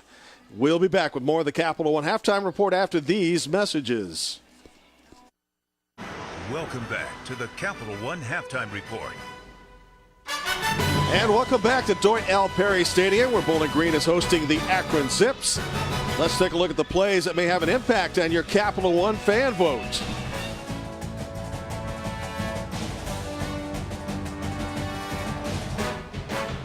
From the pocket, takes it downfield, shot. Ridley's running free. He's got it. Touchdown. Tied. Give it to Harris up the middle at the 5. He's going to break into the end zone and high-step it for a touchdown. Hurts. Still loose. Touchdown, tied. Ridley's going to go 20, 15, 10, 5. Jalen Hurts, Calvin Ridley. Anthony Averett with the interception. Touchdown, Alabama. 10th play of this Alabama drive is a Hale Henches touchdown. Foster putting his legs to work. The turbo in. Touchdown. Alabama physically is going to be a mismatch for just about everybody they play. They're so deep and they're so good. They create competition on the practice field that nobody else really in college football has been able to match completely, and that's why they've been what they've been.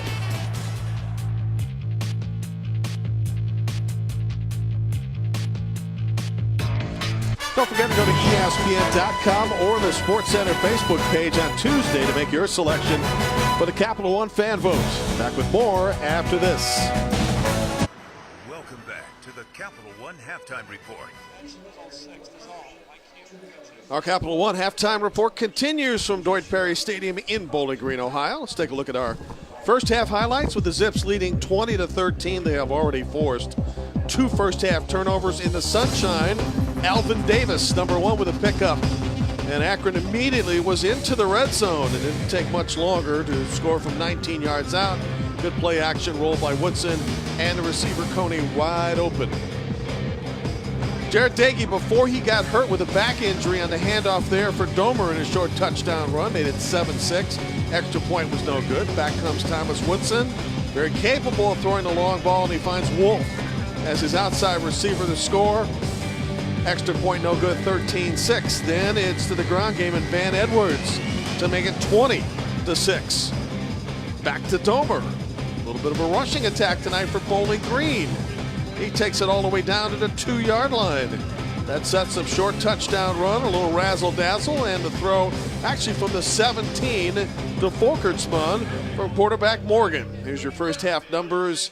Total yards favoring Akron 210, 169. Bowling Green has really killed itself with penalties, 6 for 62 yards, and Akron has 12 first downs compared to 6 by Bowling Green. When we return to Bowling Green, Ohio, we'll show you last week's Capital One fan choice for the number 1 team in the land. Stay with us.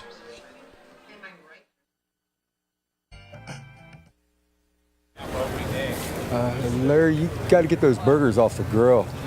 Doug Flutie? Who threw the Hail Larry? You mean a Hail Mary? Tomato potato, man. Those are 2 different words. Let's go, Dr. Pepper. Hip. Let's go.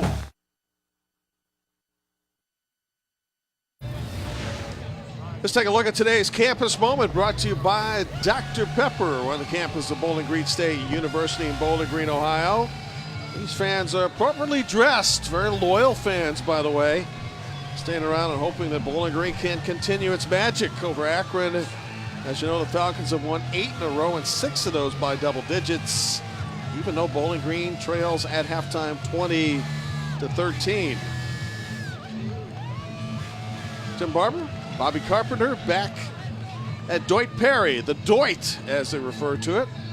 And as the second half begins, Akron gets the football. The Zips won the toss and deferred the opening kickoff. Well, let's look ahead to the second half and what might we expect? Well, it'll be interesting to see. Jared Dagey talked about being questionable in his return, see if he was able to get some treatment at halftime, how he was able to respond. Talked about being a back injury off of his reception, which set up the first touchdown there for Bowling Green. How will James Morgan look if he is not able to return? And will the Falcons be able to continue to run the football? And then conversely, looking at this Akron offense, Thomas Woodson's done a great job. He's really moved the football, and this is without Warren Ball, their big, talented fifth-year senior, who has really been the workhorse back for the Zips. And starting off with great field position again, which is something both offenses have been very fortunate to have all evening. Good return by Daltron Sands on the kickoff from Nick Fields. This is a hoodie game tonight, maybe a coat game right now. It's a little chilly here. It is hard to believe it's going to bump up to 85 next week in most of the Midwest, but it's been that kind of off and on summer approach to fall, as we've already flipped the calendar, or about to flip the calendar, to October the 1st in just a matter of hours. Thomas Woodson with solid numbers in the first half, 9 of 16 for 115 and 2 touchdowns. The senior quarterback out of Monroeville, Pennsylvania. Throwing to start the second half. Ball loose, picked up by Bowling Green. Catch was made by Coney, came out of his hands, and the Falcons have the football. Not the way the Zips are looking to start. Had a nice kickoff return, and Woodson delivers a nice ball. And starting the game, similarly to the way Bowling Green started the game. A nice completion, turns, Coney getting up the field, ball squirts out, and a great job there. Heads up by Bowling Green being on the alert, ready to pick it up. Clint Stevens getting the start tonight with Cameron Jeffries out, and a great opportunity here for the Falcons here opening the second half. 2 forced turnovers, now 11 for that Falcons defense. 10 of those fumble recovers. They're the best in the country at that. They're a +4, even though they're 0-4. They say one of the number 1 correlations to victories is turnover margin. Well, BG looking for their first one here, but doing a great job in the turnover margin this season. And on the first down run, Josh Cleveland rushes for 11. Starting off, running the football, power downhill, great job. Way to get a goal. Mike Jinks has got to be excited the way the second half is starting for the Falcons. If they can convert that turnover into a touchdown, he has to be feeling really good about how they've been started this half. And Cleveland now, Bobby, 10 carries for 51. Average of 5 yards a carry. This time straight ahead as they fake the run to Cleveland, who was running left, as Morgan carries. Again, if you're just joining us, quarterback that was Grant Loy. Dagey went out in the first half. Yes, that's a look at Grant Loy, the third Bowling Green quarterback. Dagey went out with a back injury on a pass reception that he made in the first half. You may like to run the quarterback, but you like to run the quarterback a little bit less when it's your backup and you've already lost your starter for this evening. So putting Grant Loy in there as a little bit of a change up, change of pace, and heading back to the ground to get on second down. Now in the hands of Cleveland. Comes off a game of 18 carries for 153 and a score. Bowling Green now facing a third and about 4.5 yards. Atrocious in the first half. 25% third down conversion rate. 2 of 8. This is a big opportunity, though, here for them. Cannot take a sack. They're in field goal range, but you want to try to get a conversion here. Got to pick up 3 yards, maybe close to 4. Man wide open. That's going to go for a touchdown.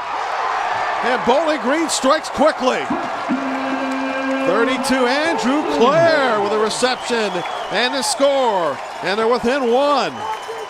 Offensive coordinator Kevin Kilmer dialing up a big play here on 3rd and short, going for the home run.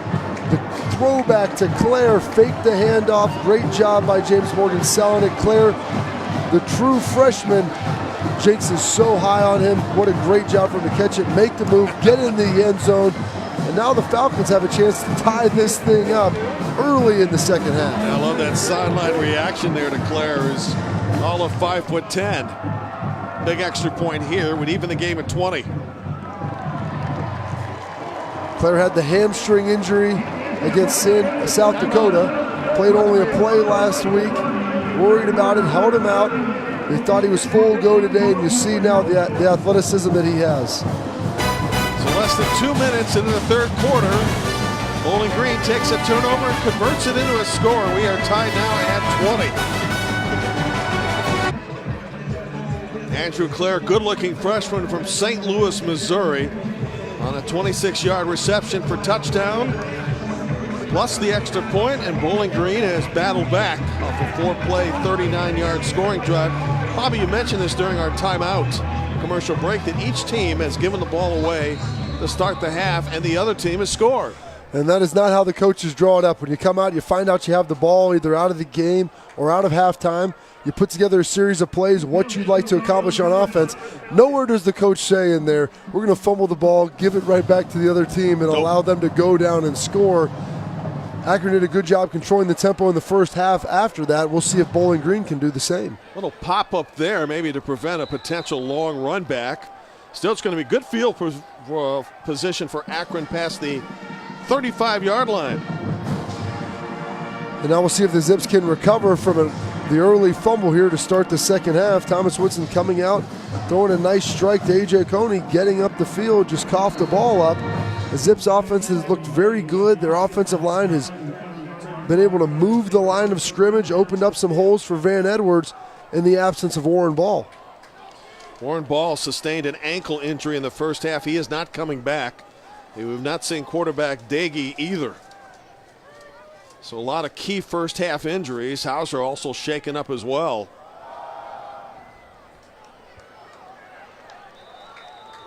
Notre Dame has called off the Dogs in its game with Miami at 45 first half points, and now 45-17 Irish fourth quarter. And Miami and Bowling Green get together next week on ESPN3 in Oxford. Oxford, great place to see a football game. Miami, high expectations this year. Should be a big challenge for Bowling Green. Yeah, those expectations were set up by 6 straight wins after an 0-6 start last year. Woodson to keep, and now spinning and trying to make his way to the 45. He'll be short of that. So we get to third down, and third down has not been kind to either team tonight. Akron is 2 of 6. Bowling Green 2 of 8. 2 of 8, I believe 3 of 9 after that last conversion there, which ended up being a nice long touchdown on a 3rd and 2 situation. Trying to get Woodson there in the open field on that last play, using his athleticism there. Now facing a 3rd and 3. The Zips have been very effective running the football. Wouldn't be surprised to see a run here, or potentially moving the pocket a little bit with Woodson. And again, without their stud running back Warren Ball for the remainder of the game. Woodson, nice little soft toss underneath, intended for A.J. Coney. That brings up 4th down, and Akron will have to give up the ball. Pretty nice route there by Coney. Woodson put a little too much on it, just outside of his grasp, unfortunately. Zips now, after looking very good in the first half, a fumble on their first possession, and now not able to really move the football here on their second, heading it back, giving it right back to the Falcons. and an offense that's looked pretty good here to start the second half. And number 14, Marcus Milton, awaits the punt from Nick Gasser. High, end over end, fair catch being called. Falcons will start from their 15. Under 12 remains in the third quarter. On the field. This game is tied. Akron 20 and Bowling Green 20. All ESPN coverage is streaming live on the ESPN app. Download now and take ESPN everywhere. Bobby Carpenter, Jim Barber back on ESPN tonight. A few days ago it was shirts and sandals and tank tops. Now it's sweatshirts and long pants. Who knows what it'll be like in the middle of the week. This is what you call football weather, Jim. Amen to that. Falcons starting deep in their own territory in a 20-20 game, and Morgan to throw on first down and overshoots the intended receiver, Datron Guyton. Roll in the pocket there with Morgan. Had Datron Guyton open on the sideline. Pump faked early. Should have probably released the ball a little bit sooner. So each team has lost a key player. Dagey starting quarterback for Bowling Green, and Warren Ball, the starting running back for Akron. Akron also losing middle linebacker Andrew Hauser in the first half, but John Lacko has stepped up and played very well in his absence. Well, we got a receiver, 45-yard line, ball caught by Redding, first down. And a pickup close to 30. A nice job by James Morgan, hanging in the pocket off the play action, a little bit of pressure, looks off the safety and windows it right in there in between the corner and the safety. Alvin Davis flying over but not in time. They call that a window cover 2 shot because that ball has to be on the money. Back to the running game, which has been a surprise addition tonight. And Andrew Clare, who can catch and also run without catching, runs there for another Bowling Green first down, and here come the Falcons. Andrew Clare, the true freshman, showing great elusiveness to get to the perimeter there. Great blocking on the outside by Datron Guyton. You see Clare get to the perimeter as the true freshman. Mike Jinks using a trio of running backs tonight to get the job done. Football now at the 38 of the Zips.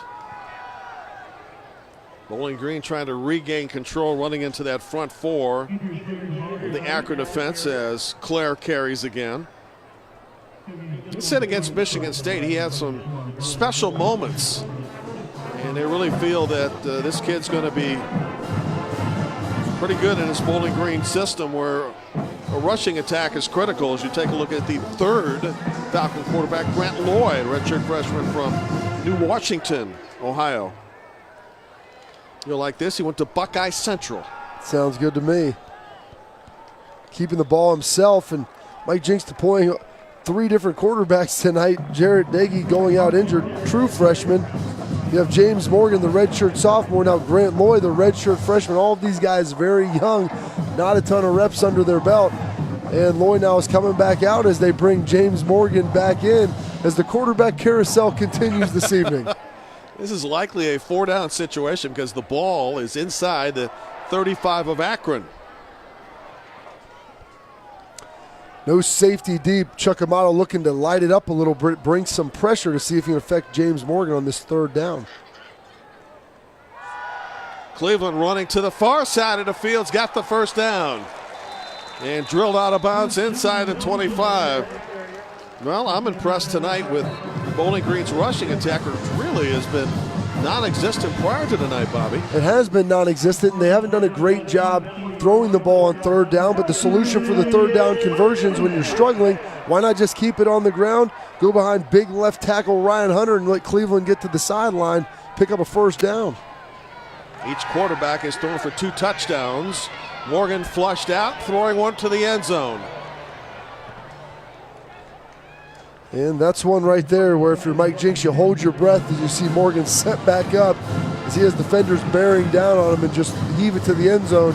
He was able to make it out the back.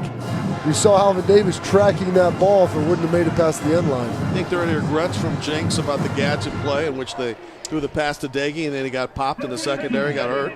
Those gadget plays look great in practice. You run them, your quarterback catches the ball and jogs into the end zone and everybody says ooh and ah. And hey, great job by Dagey going and getting the ball in the first quarter there. but unfortunately takes a shot in his back and unable to return. Here's Cleveland. Boy, they can't get him before he gets to that second line of defense.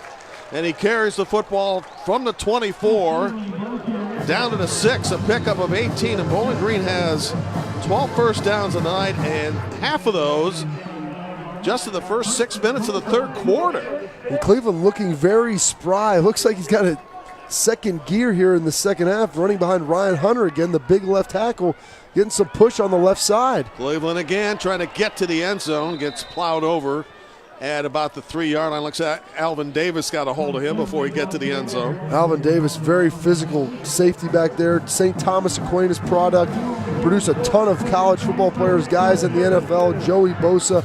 But they're Cleveland continuing to run over that left side where they had so much success until Cleveland dropped for a loss of 2, Bobby. Jamal Davis, the Pitt transfer, top defensive lineman, very powerful guy.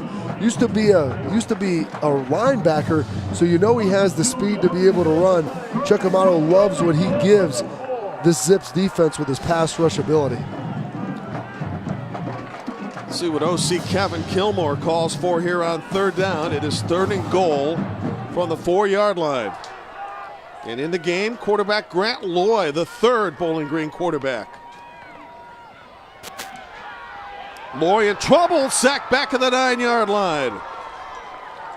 And so what was a 1st and goal now goes to 4th and goal, and Gilbert, Ulysses the 3rd, the preseason MAC Defensive Player of the Year with a sack. Trying to run a little bit of a jump pass there. Every time they've brought Grant Loy in, he's kept the ball or handed it off, has not really thrown it. But Ulysses Gilbert was not going to be confused. MAC preseason Defensive Player of the Year, great athlete, makes the play, forces the Falcons into a field goal attempt. Like an extra point try from the 25-yard line by Suter, who has not missed this year, just one of 6 kickers with 7 field goal attempts or better that have been perfect.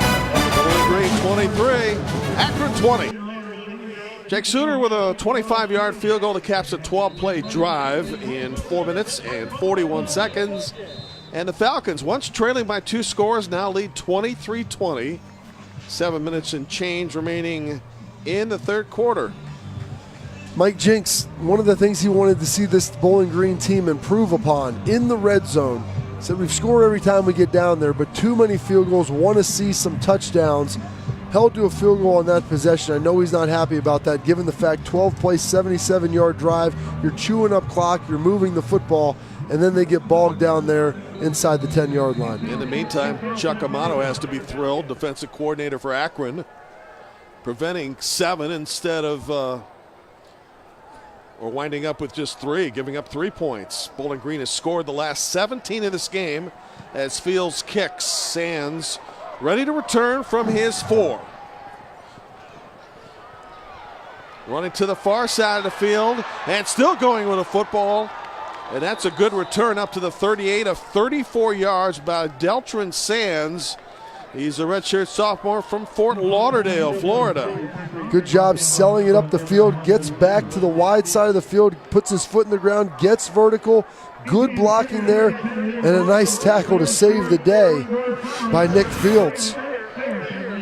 Each team, I think, has done a pretty good job on returns tonight. The starting field position has been tremendous for both teams. I think only once did Bowling Green start inside its own 20. Generally, both squads have been getting the ball outside of their own 30-yard line. And each quarterback has thrown for 2 scores tonight. Woodson for Akron and Morgan for Bowling Green. Woodson at the controls right now for the Zips. Here comes pressure off the edge. They pick it up, and on man coverage, got a man inside the 45-yard line on a dart to Austin Wolf. It's a great job right there by Thomas Woodson, recognizing the pressure, understanding the coverage with it. One safety in the middle of the field, Austin Wolf being able to get inside the corner, and Woodson delivering a strike on the skinny post. Bobby Carpenter, Jim Barber got a good one tonight in the MAC opener for both teams. Woodson shooting one down the field. Receiver gets tripped up at the 15-yard line and thought there should have been a penalty, but it looks like, if anything, as Stevens was defending, there might have been incidental contact, and there is no penalty. Going at Stevens again. Started in 2015 at the red shirt last year due to injury.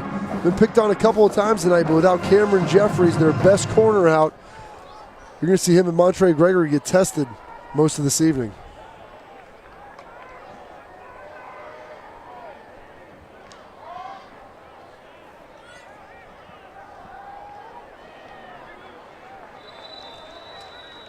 Back in the hands of Austin Wolf will bring us to a third and manageable. How many third down attempts we've had tonight on both sides? I mean, we have been in a third down lockdown tonight, it seems. We have Akron only 2 of 7 on third down, not doing a great job. That's a great example right there of A.J. Milwee talking about taking what the defense is giving you. You see an off coverage up at the top of the screen there. And Woodson on the high snaps, got a receiver right over the middle. First down, close to the 20-yard line as he finds an open man on an easy pass over the middle. And that is Booker there, their tight end H-back. Short, stocky, thick guy setting up in the zone, getting a strike there by Woodson in the hole, turning and getting vertical for a big gain on third down. Actually, the spot is right on the cusp of the red zone at the 20. Off the zone read. And a carry to the 16. You almost get the impression the team with the ball last is going to win this game. Or the team that takes advantage of their opportunities in the red zone. We've watched teams march up and down the field, but just as you saw the Zips defense firm up once they got in the red, the Falcons defense has the chance to do the same there. Fifth-year senior Nate Locke delivering a nice shot there to Van Edwards off the side while running the football. Let's see if Woodson, what he has in his arsenal here on 2nd and 6. Edwards in the backfield with quarterback Woodson, who's in the shotgun. Edwards with the football and darts his way all the way down to the 10-yard line for a first down. Terry Bowden, very complimentary of this offensive line earlier this week. 4 returning starters. Only new guy to the group, Trevor Brown, the left tackle, where they were running behind him right there. But a very talented guy, just has to eliminate some of his lower end plays. And now we're seeing a 3rd and short situation here for the Zips. They actually didn't pick up the first down. Need to pick up a yard. 3rd and 1. Quarterback keep to the end zone. Touchdown. Thomas Woodson. From 11 yards out, and now Akron goes ahead 26-23. Great call by A.J. Milwee on the quarterback keep. You see the pressure coming from the top of the screen. Woodson holds it in the pocket as long as possible before pulling it out, getting vertical, finding the open seam, and diving in for the score. This has been a wild third quarter. Back and forth, some turnovers, some drives, moving the football. Bowling Green had scored 17 unanswered. Now you see Akron answer with their touchdown of their own. Very back and forth game. Well, Leary for the extra point, and it's true. 4:17 remains. Conference opener, third quarter. Akron 27, BG 23.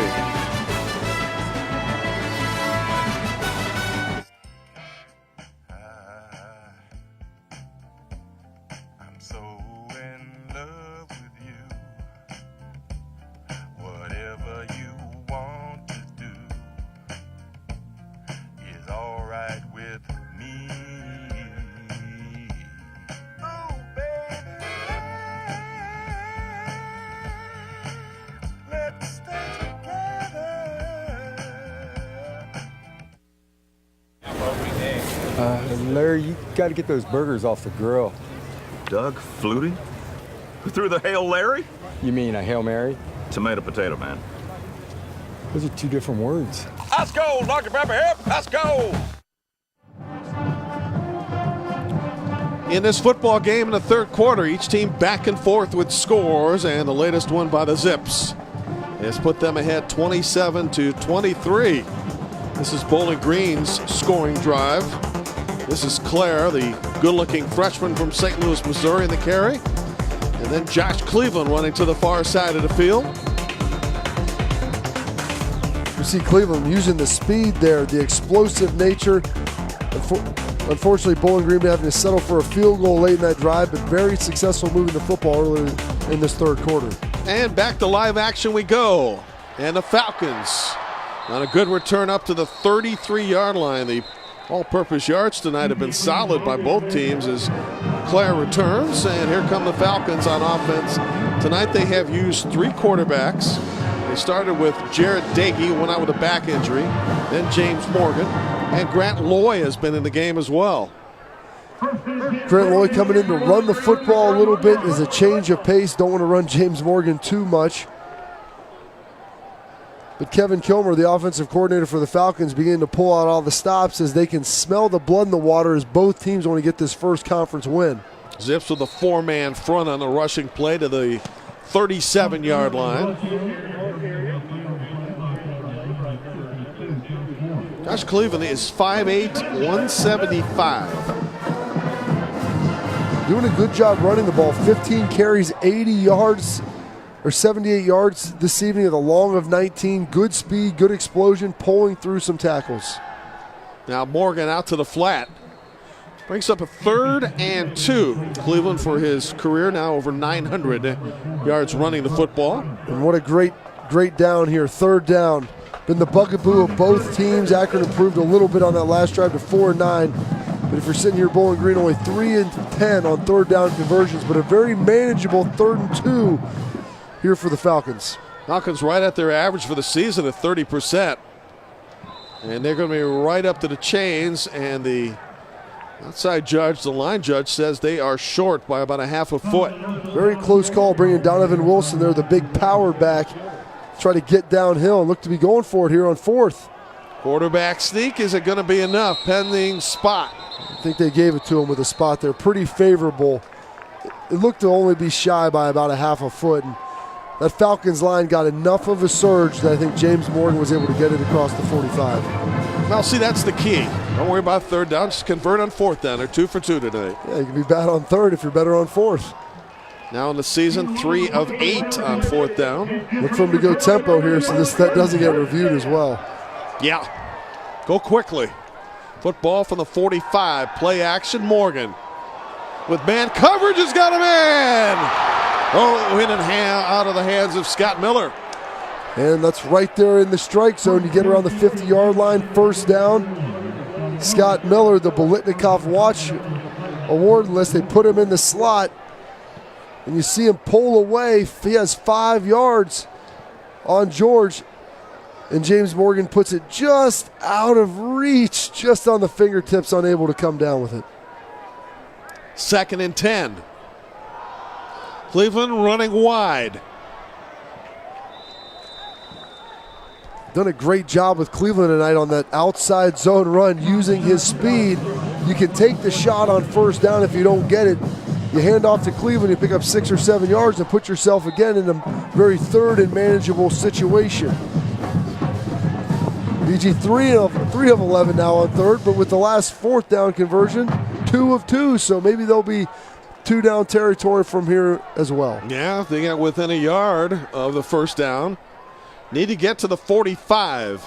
Back to Cleveland. Cuts back, got the 1st down. Don't have to worry about 4th down. He's able to pick up 6. The great cut there by Cleveland. Defensive tackle Kamara getting a good push there for Akron. But Cleveland gets to the side, puts his foot in the ground, finds the seam. 1st down, Falcons. Under 2 minutes, 3rd quarter.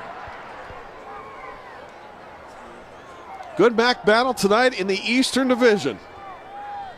27-23 Akron. Morgan flushed out, has to keep, and he is blasted at the 43-yard line. Interesting play right there. They bring in Donovan Wilson again, the big power back, run some play action with him, and they had Wilson in the slot looking to take a shot with him on the same play that James Morgan just outthrew him in a couple plays ago. Had him open, the pressure was too great, didn't allow Morgan to get rid of the ball. Morgan grew up in Packer country. He's from Green Bay, and speaking of 45 Wilson, he carries the football there. He's considered to be one of the hardest workers, according to head coach Mike Jinks. Well, and that's key. You lose your starting job to a true freshman. You come in, you don't give up, you get your opportunity to get your job right back. And it would be a great opportunity for him to get a win tonight to possibly earn some playing time going forward. Yet another 3rd down situation for Bowling Green. You saw the numbers moments ago. Claire with a football has got the 1st down, penalty flag on the play. This might be coming back as he carries down to the 25-yard line. It was a pickup of 13, plenty enough for the first down. I'm going to save you the suspense here. I'm almost positive that's going to be coming back for a hold on the outside. Yep. Holding, offense, number 64, 10-yard penalty, third down. Austin Labus, his first start out of Portage, Michigan, and now 7 penalties for 72 yards on Bowling Green. Does a good job on Jamal Davis, the physical defensive end. He had him. He pulled just a little bit late. He didn't even need to. With the speed that Claire had, he was going to be able to get the perimeter anyway. And now you go from a third down conversion of a 3rd and 4, now facing more of a 3rd and 14. Not great odds in this situation. Well, think about the penalties against South Dakota in the loss earlier this year. 14 penalties for 155 yards and 2 touchdowns nullified. 4-man rush, another penalty flag. Morgan to throw anyway to Claire. Makes 1-man miss. Ball is loose, picked up by the Zips. And if the penalty's against Bowling Green, they're going to have the football. Looks to be a holding penalty recovered by Jordan George. The nickel had been beaten up a little bit in coverage. And that is not the way Mike Jinks had a great drive going. Offense, number 68. The penalty's decline. First down. And that's the third forced turnover by Akron, which came in the game having forced just 4. So Zips get the football as we will start the fourth quarter in a moment.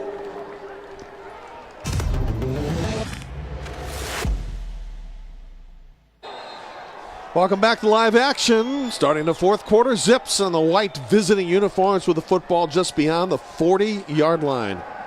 Thomas Woodson picked off. Well, nobody seems to be able to keep control of the ball. As Sean Featherstone, who got the start tonight, replacing the injured Zach Geiser, and now each team has turned the ball over 3 times. And Sean Featherstone may have gotten away with a hold there. You saw the end of the play. Great job coming up with the football. Tosses it up in the air after the pick. But he may have grabbed a little bit of jersey there of Datron Guyton to get himself in position to be able to come away with that interception. So Deontay Moore, who was the big man on campus moments ago for the Zips, by forcing a turnover. Well, Akron turns around and the offense gives it right back. And a lot of times coming out of a change of possession, you want to take a shot down the field, catch the defense napping. You understand exactly why they wanted to do that. A.J. Milwee trying to take the chance, and Featherstone just coming up, understanding the situation, and making the play. Bowling Green's defense now has forced 12 turnovers this year. Out to the flat, ball caught just shy of the 45-yard line by Scott Miller. Scott Miller, the deep threat. They've challenged him a couple times down the field. Haven't been able to come up with anything just yet. Trying to get James Morgan in a rhythm here to start this fourth quarter. Well, the way the ball's being turned over at rapid rate, any idea how this is going to end? It's been a wild second half, to say the least.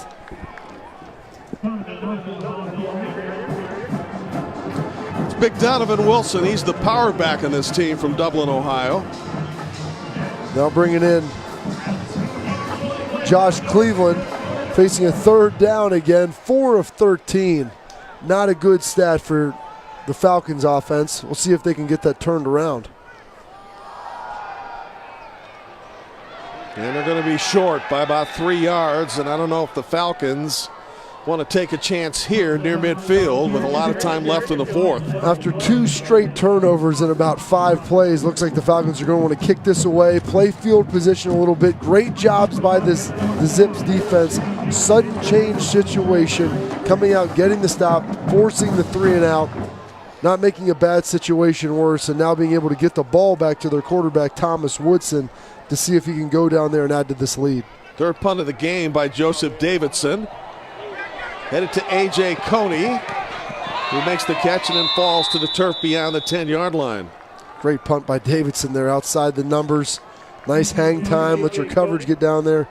89-yard field or 88-yard field for the Zips to drive for a touchdown. You know, we make a big difference, make a big deal, Bobby, out of punts inside the 20, but I heard a coach talk recently, what about punts inside the 10 or near the 10? I think that carries more impact because that's a danger zone for that offense there. It does. There's been some there's been tons of analytic studies done about starting drive position and how that equates to points for each team.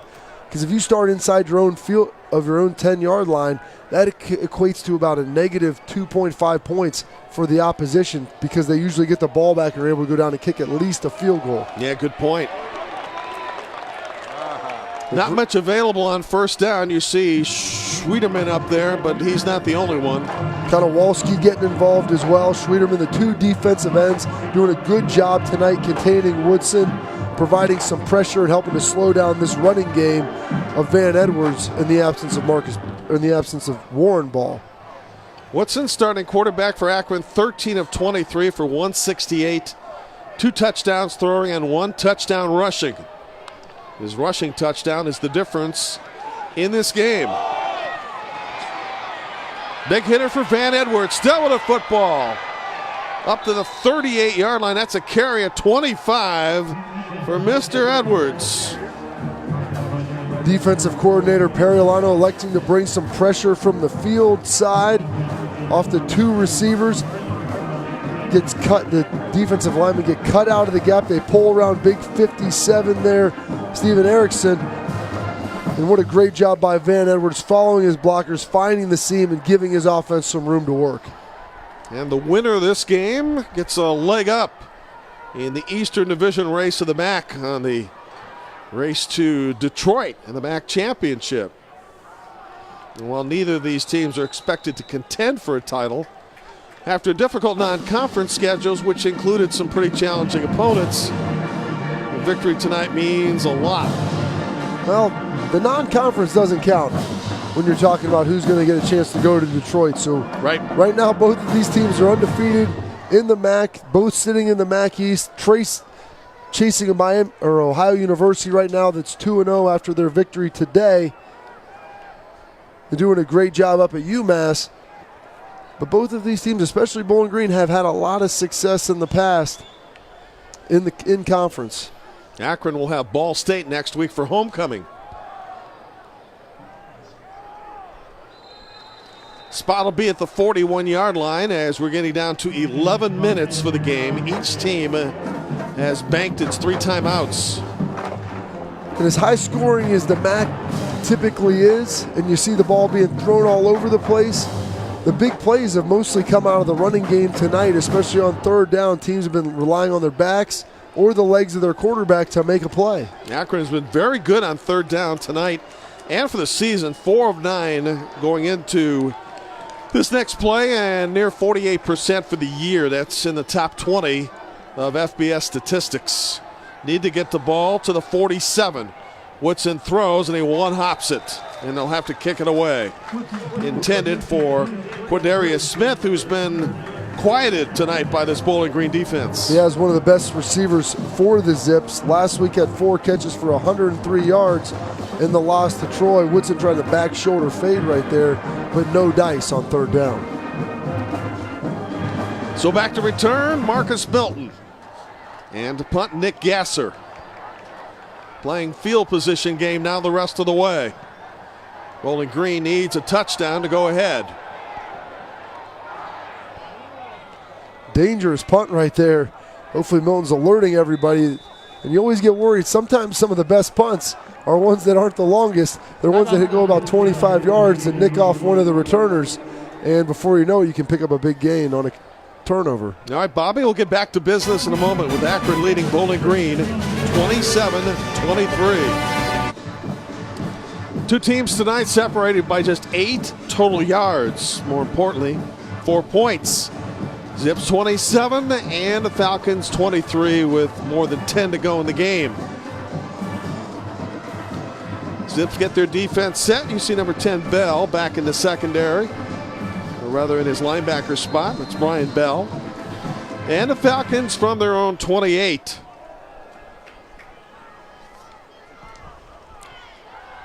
Play action, Morgan. Overled his receiver, Miller. Incomplete. And Bowling Green, to open most of their drives, have started out with some sort of play action pass to try to get James Morgan comfortable to start that drive. They call those the drive starters.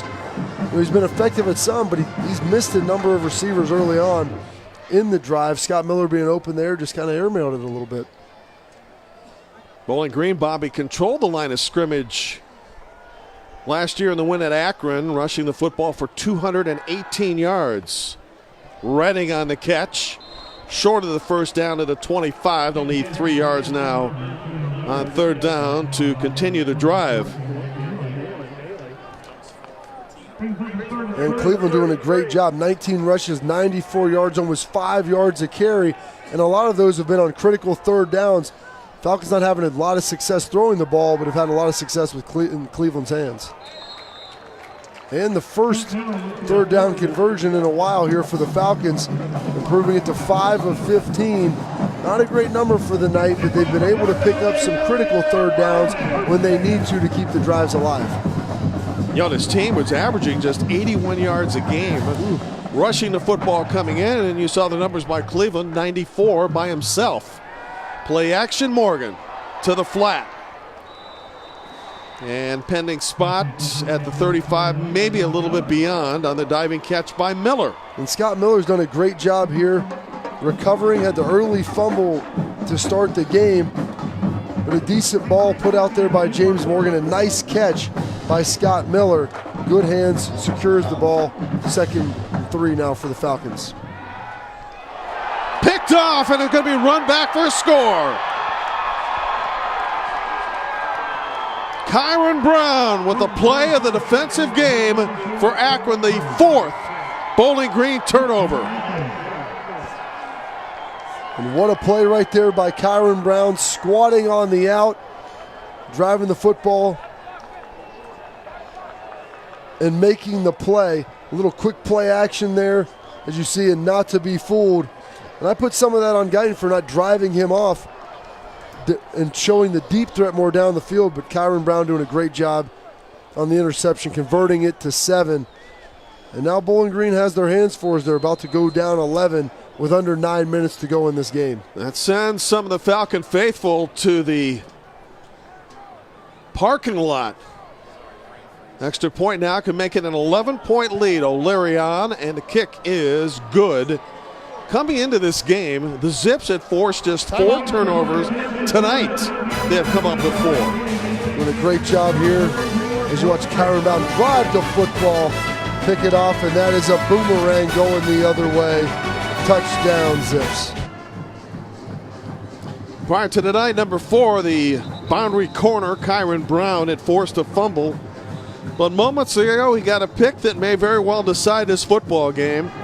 He returns it for 38 yards. He is untouched, and Akron back to a 2-score lead with 9 left. Playing some man coverage over there over on the boundary, 1 safety in the middle of the field, and Kyron Brown takes a gamble. He'd been watching, he'd watched the play action with the hitches before, takes his shot and makes it count. Florida kid with the shirt sleeves out there tonight. Well, we're a little cold up here in the booth, but we're just standing around. This is great football weather if you're running. It is. Bowling Green's been very good on kick returns, averaging 30 yards. This time they're not even get the ball at the 25. And now we got a little bit of pushing and shoving going on.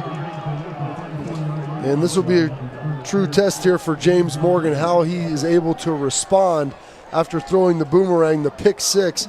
To Kyron Brown, his team down 11, coming out under 9 minutes to go. They're going to have to get some points here on this drive if they're going to want to have a chance to win this game. Falcons have run the ball for 189 yards tonight. They've more than doubled their season average per game at the rush.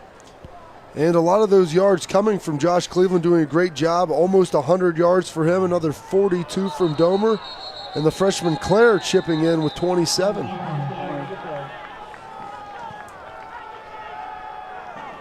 False start. Offense, number 65. 5-yard penalty. With the penalty on Jack Kramer is the 8th of the Falcons. Remember, they had 14 versus South Dakota. Well, in your opinion, what's the cause of the massive penalties tonight and for that matter for the season? Well, it's just some sloppy play. It's been a little this, little that, some holding, some procedure stuff, some defensive penalties. You can't really just pin it on one guy or one even position group for that matter. And they flare out Cleveland, who gets the ball up to the 23. Always does a nice job, it seems, of making the first guy miss because he's small. Cleveland has a great bounce in a step, quick, great change of direction, has very good speed. They've had great success with him getting to the perimeter. The problem is once you get in a game like this, how much can you continue to run the ball when you're down by 2 scores? Yep. And in fact that gets some of the fans restless because now the clock is making its way down to 8 minutes, and you've got to make up 2 scores in this game, which means you got to go quickly. And it's a 3rd and 10 plus now, 3rd and long situation as you watch the Zips begin to bring in some of their coverage guys. Number 13, Denzel Butler comes in, linebackers go off. Pocket collapses, Morgan gets loose and fires downfield. And just ran out of time there. He scrambled around the pocket. He had Guyton down the field, wasn't able to put an accurate ball on him. He had him in one-on-one coverage. But unfortunately, this Falcons line wasn't giving him the time he needed at that point to be able to have success. And Bobby Bowling Green 0-4 with its first 0-4 start since 2000. Now in danger of going 0-5. And this is a Falcons team that's had a lot of success here over the last decade and a half. Urban Meyer, Dave Clausen, Dino Babers playing in the MAC championship game a couple times, having a lot of success. Good players, guys playing in the NFL. And it appears just the attrition of coaches has now caught up with them. Zips appear to be on the football here. And actually one of the gunners got pushed into the play. This is Davis, and Akron will retain possession. Dangerous play there for Akron as you watch one of their gunners, like you said, get pushed into the football. And that's all fair in special teams. If you're on the return side, you have to get away from those short punts. Those sometimes can be the most dangerous. Very heads-up play by the Falcons there as they watch it bounce. So you see it hit there, the Zips blocking man, and be able to recover the football. Huge job by Akron. And now the Zips have a chance to eliminate some of that Bowling Green dominance.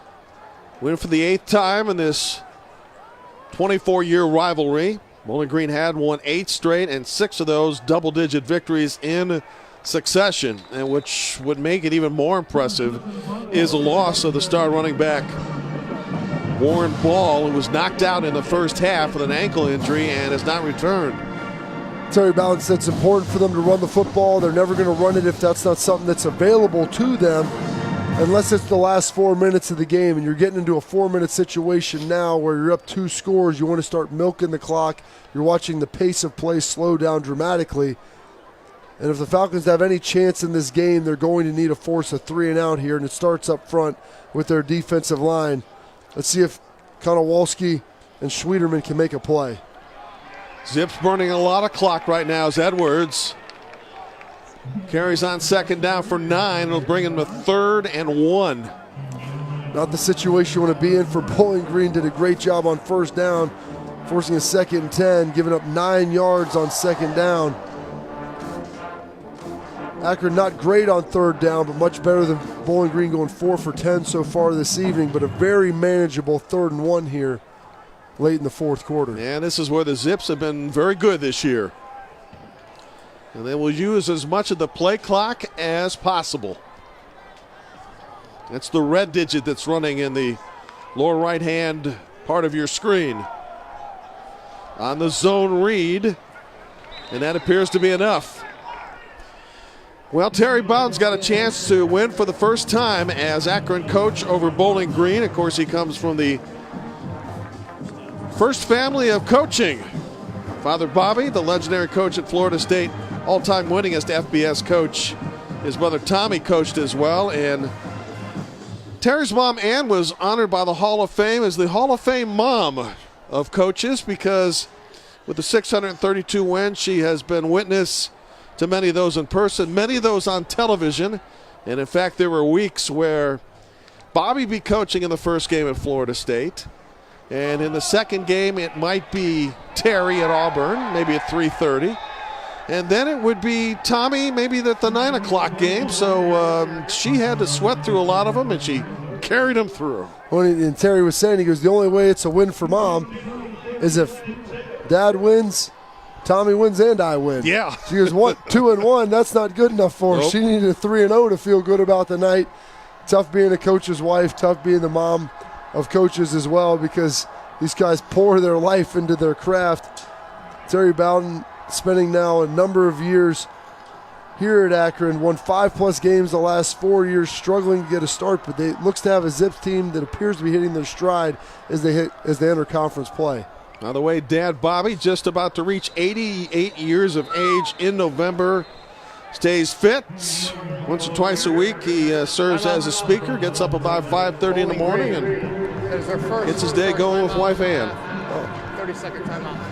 4:40 left, and Akron in control, leading Bowling Green 34-23. When play resumes, Akron will have a 3rd and 2 at midfield. And Bowling Green needs a stop in the worst way. Down by 11, still all 3 timeouts. Make that now 2 timeouts remaining for Bowling Green. Terry Bowden's team with another first down or 2 can wrap it up. And the Falcons have a shot here. If they're able to get a stop here on a 3rd and 2, they have a long field to potentially drive, but you can get that done in college football with the way the clock stops on first downs and getting out of bounds, incompletions. There's a pathway to victory, but it starts right here. And you know Terry Bowden is going to want to line up and try to pound this football and maybe even have a keeper with Woodson to convert the first down. Manny Morgan is the running back to the left of Woodson. Woodson will keep. They've tried this play before. It worked before, and it worked again. And 3rd down, 3rd and short, you always worry about it. Used to be the boot when the quarterback was under center. He would fake it and then go out to the side. Here, you're going to have a zone read, the quarterback keeper himself unaccounted for. As you watch the defense collapse around the perimeter, and a great spin move by Woodson reaching that football out. You want to be a little careful about that. You've got the first down. The worst thing you can do is give the ball back. And now you can kill a lot of clock. You're at the 44. You wait to snap the ball with just a few seconds left on that play clock, and you've got this game pretty much in command with 4 to go.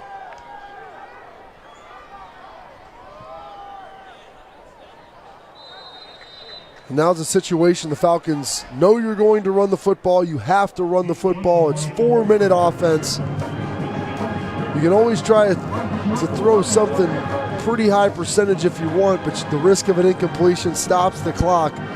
And this is where up front you really make your money, being able to run the football.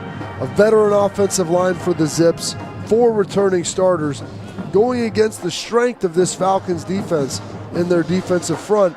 And the big thing you're worried about if you're Akron, turnovers. There's been 7 in this game, 2 fumbles by each team apiece, 2 hands on the football if you're running the football right now. On 2nd down, straight ahead for another Akron first down. 19 now for the game, and a bunch of those here in the 4th quarter. And you see Van Edwards running right down the teeth of that Bowling Green defense, getting the ball, pulling around big number 66, Kyle Ritz, following him, grinding it out, picking up a first down. Time being called, one of the Falcons shaken up on the play. That's Dave Konowalski, but he's able to run off on his own accord. It's Terry Bowden a chance to add to that Bowden coaching legend here with a win tonight. Doing a great job adding a win, hopefully getting to 5 wins again for this season to make it for 5 consecutive seasons. This is a Zip squad, I think, that has some talent on their offense. They had to replace 2 very talented receivers in JoJo Nelson and Jerome Lane, Jerome Lane being in the NFL now, making a camp. And so there is some talent there. They'll be able to get it done, but they need to make sure they keep their quarterback healthy, unlike they were able to do last season. Now the other big question is the health of Warren Ball, who suffered the ankle injury and did not return. Will he be ready to go for homecoming next week versus Ball State? You'd like to have him available for Ball State, as it looks to Bowling Green burns their final timeout. Timeout. Bowling Green, please reset the game clock to 2 minutes, 21 seconds. 2 minutes, 21 seconds. And the Falcons right now about out of miracles unless they can get a strip here. Talking about the loss of Warren Ball, that would be critical. Hopefully his ankle injury isn't too severe. Wouldn't be able to return this week. But Van Edwards doing a great job. Has over 70 yards today, averaging over 5 yards a carry. And if you're Akron, you have to feel pretty good about your rushing attack, rushing for $162 without your big dog in there who had over 100 yards last week in the loss to Troy. Yeah, we mentioned that Bowling Green's rushing attack has been anemic prior to tonight. Same thing for Akron at just 119 a game, so those numbers are bumped up considerably. Again, converting on third down has been an asset, 6 of 12, and they're again one of the best in the country at that. And barring anything unusual at the end, they're going to win the turnover battle by 1. And the big turnover, the pick 6 by Kyron Brown, a big mistake there here in the fourth quarter by James Morgan in relief of Jared Dagey. And that looked like it could have been the play of the game tonight. Woodson keeps and is smart enough to stay in bounds to force either Bowling Green into its last timeout, which the Falcons will take with 2:11 remaining. And that's a very veteran play by the senior out of PA, Thomas Woodson, sliding it out, and you watch the game. 2 minutes, 14 seconds. Putting 2 minutes and 14 seconds back on the game clock here after the final timeout by the Falcons and Mike Jinks. But if you're just watching the game not understanding why you wouldn't try to fight for more yards, the risk of going out of bounds is not worth picking up 2 or 3 more yards. It's third down, get down, force the Falcons into their final timeout, because the yards and the score are not the enemy at this point. It is the clock for the Falcons. Well, how does Mike Jinks of Bowling Green get this turned around? Because barring anything unusual, they're going to be 0-5. Well, I think the first thing he has to figure out is how is Jared Dagey's back. They were in the trick play early in the game, had a nice catch, set up the first score for the Falcons. If he's healthy, I think the Bowling Green receivers are good. They've got some talented guys. I mean, watching Scott Miller run around, there's a reason why he was first team preseason or first team All-MAC in 2016. He's a talented receiver with great speed and good hands. They just have to find a way to get him the ball. James Morgan did a good job for the most part, but there was a couple times he was open for some big plays and he airmailed it. Morgan darts to the ground, then there's contact, and now 2 penalty flags are flying. And this is what you hate to see at the end of the game. Been a tough fought game by both sides, very physical. You don't want to see one of these players do anything that's going to set them out for next week. It was Levon Gothney, the center for Terry Bowden's team.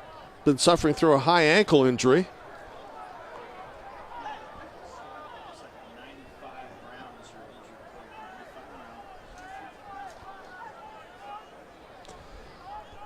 Officials conferencing this up, trying to figure out exactly who they're going to call it on, maybe offsetting personal fouls. The big thing, I mean, this has been a tough, hard-fought game. There are 2 fouls on the play. After the play, unsportsmanlike conduct, defense, number 93. Unsportsmanlike conduct, offense, number 45. Those penalties offset, 4th down. Shannon Smith and Brandon Junk. Smith of Bowling Green's defense and Brandon Junk, the tight end for the Akron offense. Here's the play that caused all of it. Morgan carried, and then you see Junk 45 on the right side of your screen. And there's some words, and then to the left, here comes the pushing, and then Junk comes in at the end. Brandon's been in a couple of these things tonight, hasn't he? Yeah, there's been a part of them, and it's tough. You see Shannon Smith, the very talented defensive tackle, the sack leader for the Falcons. They're going to need him, and you worry when you see guys do stuff late at the end of the games. They're very emotional. That you don't want that to carry over into the next week in the terms of a suspension if a guy's ejected. So it's 4th down here for the Zips. Not likely you'll try a field goal because you don't want to risk a block. No, most likely punt this away, or you could even see them go for it. They are going to use the play clock all the way down to almost $1:40. Mm-hmm. And Akron still has 3 timeouts. Could use one here. They could, but it wouldn't be surprising if they would go for it here. Maybe take a delay of game, give them some space to try to pin it down inside the 5. And instead, Terry Bowden will use the first of 3 Akron timeouts remaining. Akron. 30-second timeout. Right now, his team is in command, in position to win for the second time this season. A couple of years ago, they won 8. Got to a bowl game and then lost 2 quarterbacks in the game with Bowling Green last season. 1 minute. And tonight, when they lost Warren Ball in the first half, it looked like, 40 seconds. well, as Yogi Berra once said, deja vu all over again. And that's the troublesome is the college football game, and even in the NFL for that matter, it's predicated on your quarterback play, and you have a veteran in Thomas Woodson that has a good arm, very athletic, gives you a variety of dimensions on offense that you're able to attack with. If you lose him, then you're in trouble. So you want to make sure you keep him healthy this season, and maybe you can hopefully get back to a 6+ win again total. Well, it's not all about just playing on the field. They are student athletes, and Zips already have a half dozen players that have earned their bachelor degrees, beginning with Warren Ball. And on the other side with Bowling Green, their 6'7" punter, Joseph Davidson, with a 3.93 average and a double major. Ball loose, or at least appeared to be loose. If that's the case, Akron fell on it. Because the last thing you want to do right now is turn the football over, and it looks like 59 Trevor Brown was on top of it. As Morgan trying to stretch, and that was a live ball, certainly. Tried to stretch for an extra yard. And fortunately, Brown in the right position. And the ball pops out. The one thing, though, on a 4th down, the ball's being turned over anyway unless you would achieve that first down. The ball be placed where the player fumbled. First down. Ball State. Yeah, that's a good point. Ball State, first down. Or first down, Bowling Green Falcons. It's been a long night for our officials, too. It has. It's chilly. Those guys are wearing short sleeves out there. The cold can begin to affect you a little bit. Well, you know it's Ball State next week for Akron. So maybe this crew will be on hand for that. And now we'll get to see what James Morgan's able to do running a little 2-minute offense. The minute 33 left, down 11 points. Akron will rush 3 and drop 8, and that means that they'll give all the underneath stuff that Bowling Green can come up with. Chuck Amato hates rushing 3, but this is the situation here. You played the umbrella defense, 2 scores to beat you, plus a 2-point conversion. Try to tackle them inbounds. Bowling Green's out of timeouts, and if you can get a sack here, you're really going to chew up a lot of clock. Miller will stop the clock with a first down near the 40. And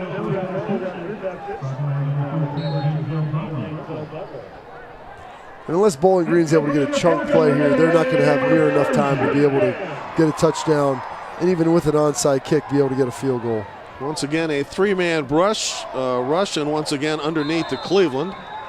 And the clock continues to move as the football will be spotted at the 47, under a minute left. And it's a good job taking what the defense is giving them, but Akron's doing a great job umbrellaing that thing, forcing everyone back to the middle of the field and not letting anyone get out of bounds here on the last couple plays. Well, you know Chuck Amato, is it killing him that he has to rush 3 here? It is, because he loves to get after the quarterback. He loves the defensive line that can get pressure and bring some of those linebackers. You're talking to him earlier this week. You know, you ask Coach, well, what do you like? What do you like to do defensively? I'll bring 4, I'll bring 5, I'll bring 6. We'll even bring 7 sometimes. And anything but 3. If I have to, I rush 3. But you know I hate that. He's got 2 defenders right now back at the 30-yard line. Morgan will run the football and will slide in for the first down into Akron territory, where we're down to 42 seconds. And as Bobby mentioned, no timeouts remaining for Bowling Green. This was getting the ball spotted, getting the clock started quickly, and now a fumble. And Morgan brought down for a huge loss in the play of 13, and the clock continues to roll. Deontay Moore getting a cheap sack right there. Those all look the same on the stat sheet, Jim, after the game. Oh, sure. So for the first time in many a year, first time in 9 years, Akron is going to beat Bowling Green. The ball looked like it hit the ground. Nice sell job there by Scott Miller. Not going to matter. That'll do it. Looks like they may have gotten 1 play off, and Morgan was now hit at the line of scrimmage, and that'll do it. Game over, and the Zips have broken the long-time losing streak to Bowling Green, winning 34-23. Terry takes a deep breath, shakes the hand of Mike Jinks, and all the players will display some good sportsmanship up out here. As Akron now 2-3 in the season and 1-0 in the MAC East. And a great job here by Akron, able to rally around their quarterback, Thomas Woodson, who made the plays when he had to in the absence of Warren Ball, and Van Edwards stepping up, their running back. No real home run balls tonight, didn't crack 100 yards, but made the plays he needed to give his quarterback some relief. Kyron Brown with a big pick in the game number 4 to help seal the deal for Akron. For Bobby Carpenter, Jim Barber, so long from Bowling Green, Ohio. The final score tonight, 34-23 Akron over Bowling Green. All games airing in the ESPN networks are streaming live on the ESPN app, or to watch this entire game on replay as well as other games on a family of ESPN networks. Log on to watchespn.com or download the Watch ESPN app. This has been a presentation of ESPN.